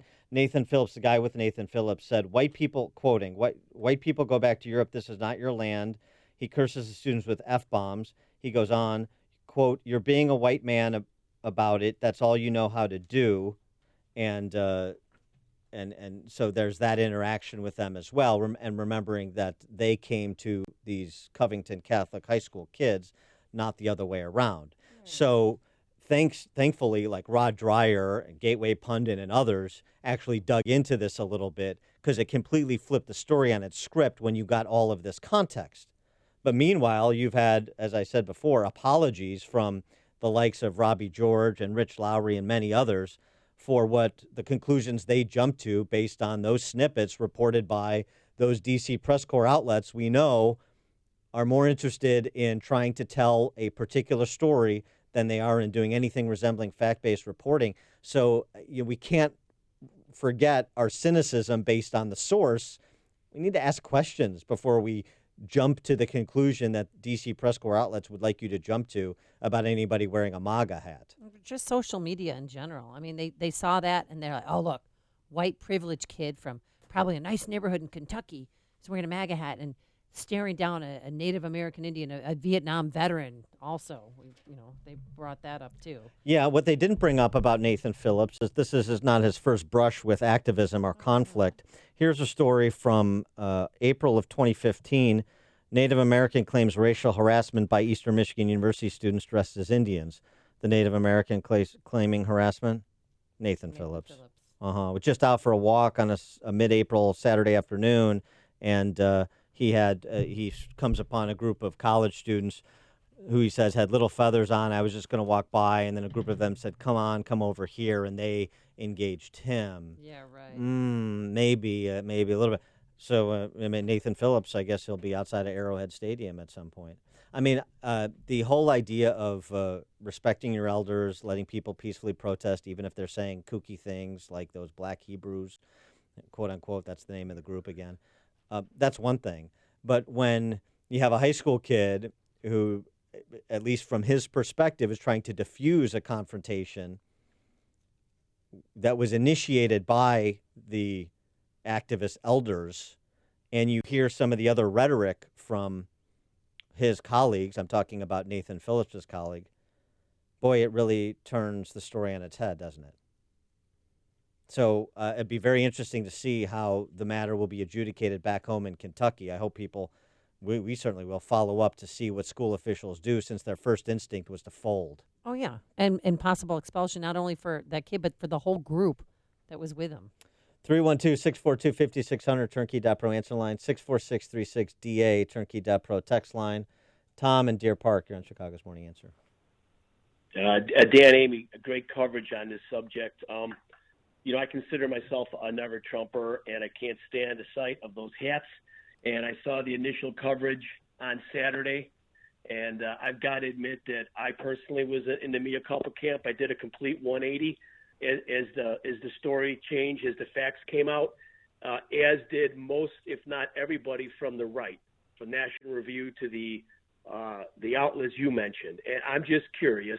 I'm still clicking around online, and I'm not seeing any backtracking from the Washington Post and prominent columnists that actually put doxers on their Twitter feed, and I'm just not seeing it from the left. I was wondering if you could comment on that. Yeah, right. Thanks for the call, Tom. Well, sure, because they're in a permanent offended mode. That's how they derive power, is by organizing lynch mobs to destroy people in furtherance of their own sense of virtue, their solidarity and marginality. Bigot baiting is their primary weapon, and so that's what they're using here, because for them, everything they disagree with is a nail, and bigot baiting is their hammer. Again, as Anthony Esselin writes in his excellent book, Out of the Ashes, truly tolerant people are hard to offend. They don't seek the occasion to bring others into ill repute. They do not put worst construction on someone else's words or deeds. Truly tolerant people. Well, that would exclude the left, wouldn't it? Kevin in Northfield. Most of the fake media get their fact checkers from the National Enquirer. First of all, it's just amazing. Second of all, I understand that Cash Bentley is actually leasing a rusty Ford Pinto. I don't know if this is true or not, Hi-yo. but that's my comment. Thank you, Kevin. That's so bad. That needs work. Yeah. Margot in Burr Ridge. Yeah, I'm just wondering, why are we even paying this attention? Because are these not juveniles? I mean, they were from high school versus an adult. I mean, they could commit murder and they'd be out when they're 18. This is ridiculous. This is like taking Judge Kavanaugh one further. The Democrats are now resorting to judging juveniles, and I don't think these boys did anything. But I'm just saying, even if they did, they're juveniles. Not even. That's my point. The chaperone should Margot. have diffused that situation long before it got to that. Not even judging teenagers, destroying, branding for life. You think that guy's going to get join a fraternity or get into a college, or if they don't fix his reputation right now, he's screwed for the rest of his life. You saw some of the Twitter traffic on this. People advocating violence against this kid. Right. Oh, I'm sure his family. I'm sure they're under police protection this morning. There's no doubt in my mind. Nathan Phillips also prominently featured just his history of activism, some additional context that perhaps supports the credibility of one person over the other. 2012 video called "Make It Burn Dem." He does spiritual warfare connected to a violent attack on a police officer. Phillips is in the video, taking essentially the pro forma anti-police position in this activist anti-police video. Oh. So his history, the thing at EMU, this video, now he confronts these kids waiting for their bus at the Lincoln Memorial. Sean in Elmwood Park. No, Prof, when I was a kid, these guys were called Black Israelites. And I lost a dear friend of mine to this group growing up and going through high school, and his name was Chris, and he was a great kid when I knew him. But I saw him years later, and I'm going to tell you something. These Black Israelites, they make that drug-dealing front group, the Nation of Islam, look docile. They hate everybody, brother, and they soften their name with this Hebrew. But these are within a stone's throw and a suggestion of becoming American insiders.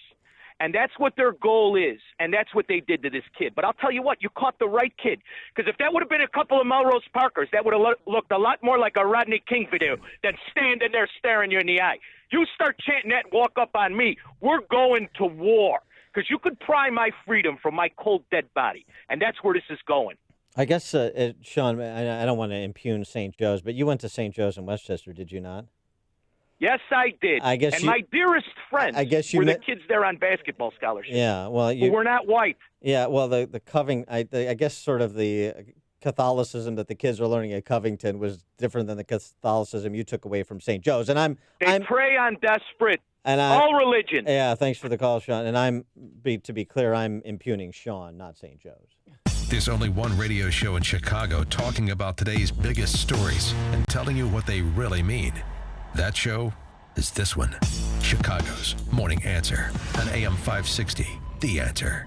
Balance of Nature's fruits and veggies in a capsule. It's actually really been helping my system and my lupus and my gastro problems. So I'm actually very happy with the product.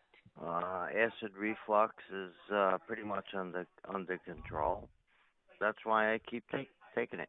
I have noticed, I'm sleeping better since I started taking the Balance of Nature and all the other things I'm doing. I can't believe how wonderful your product is. I listened to you guys on the radio for years and years and years, and I listened to all the testimonials. I go, well, it's probably time to give it a try, and I've been just happy as could be ever since. For a limited time, use discount code CHICAGO, and we'll take 35% off your first preferred set of fruits and veggies and have them shipped to you free. Call 800-246-8751 or go online to balanceofnature.com and use discount code CHICAGO. We all have the ability to touch the lives of those around us. To someone going through a difficult time, a text, a call, or a visit can mean so much. Reach out to the veterans in your life today. Let them know they're not alone. One simple act can make all the difference. That's the power of one. If you're a veteran in crisis or know one who is, visit veteranscrisisline.net for free 24/7 confidential support. It's a fact. Workmen's compensation makes companies less productive and less profitable.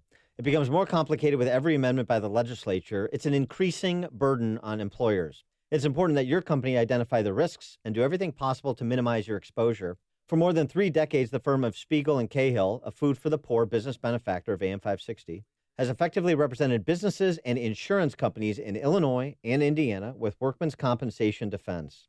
The attorneys understand and are sympathetic to the real burden your company faces. They excel at helping you minimize the payouts and pursue alternatives to litigation. You'll work with one attorney, and the Spiegel and Cahill team is committed to being responsive and managing costs. To learn more or request a no-obligation workman's comp consultation, call Spiegel and Cahill, the workman's comp defense professionals in Hinsdale at 630-455-4070, or visit defendingbusinesses.com. That number again, 630-455-4070, or online at defendingbusinesses.com. Our freedom and security are made possible through the service and sacrifice of our military and first responders. The Gary Sinise Foundation provides many outreach programs supporting these brave men and women. Join us. Donate at GarySiniseFoundation.org. For more than 50 years, Mueller CPA, a certified public accounting and business advisory firm, has been serving clients in Chicagoland. Dave Nissen, Mueller's managing partner, is here to explain Mueller CPA's history, journey, and opportunity. Thanks, Dan. Our firm was started by Al Mueller as a one-person CPA firm in 1968. Through growth and partnerships, Mueller CPA has blossomed from a regional firm to an organization that provides services worldwide. Mueller is a reflection of our years of listening and caring for our clients, and we would not be here today if it wasn't for our professionals and support personnel. We value the human side of our business and recognize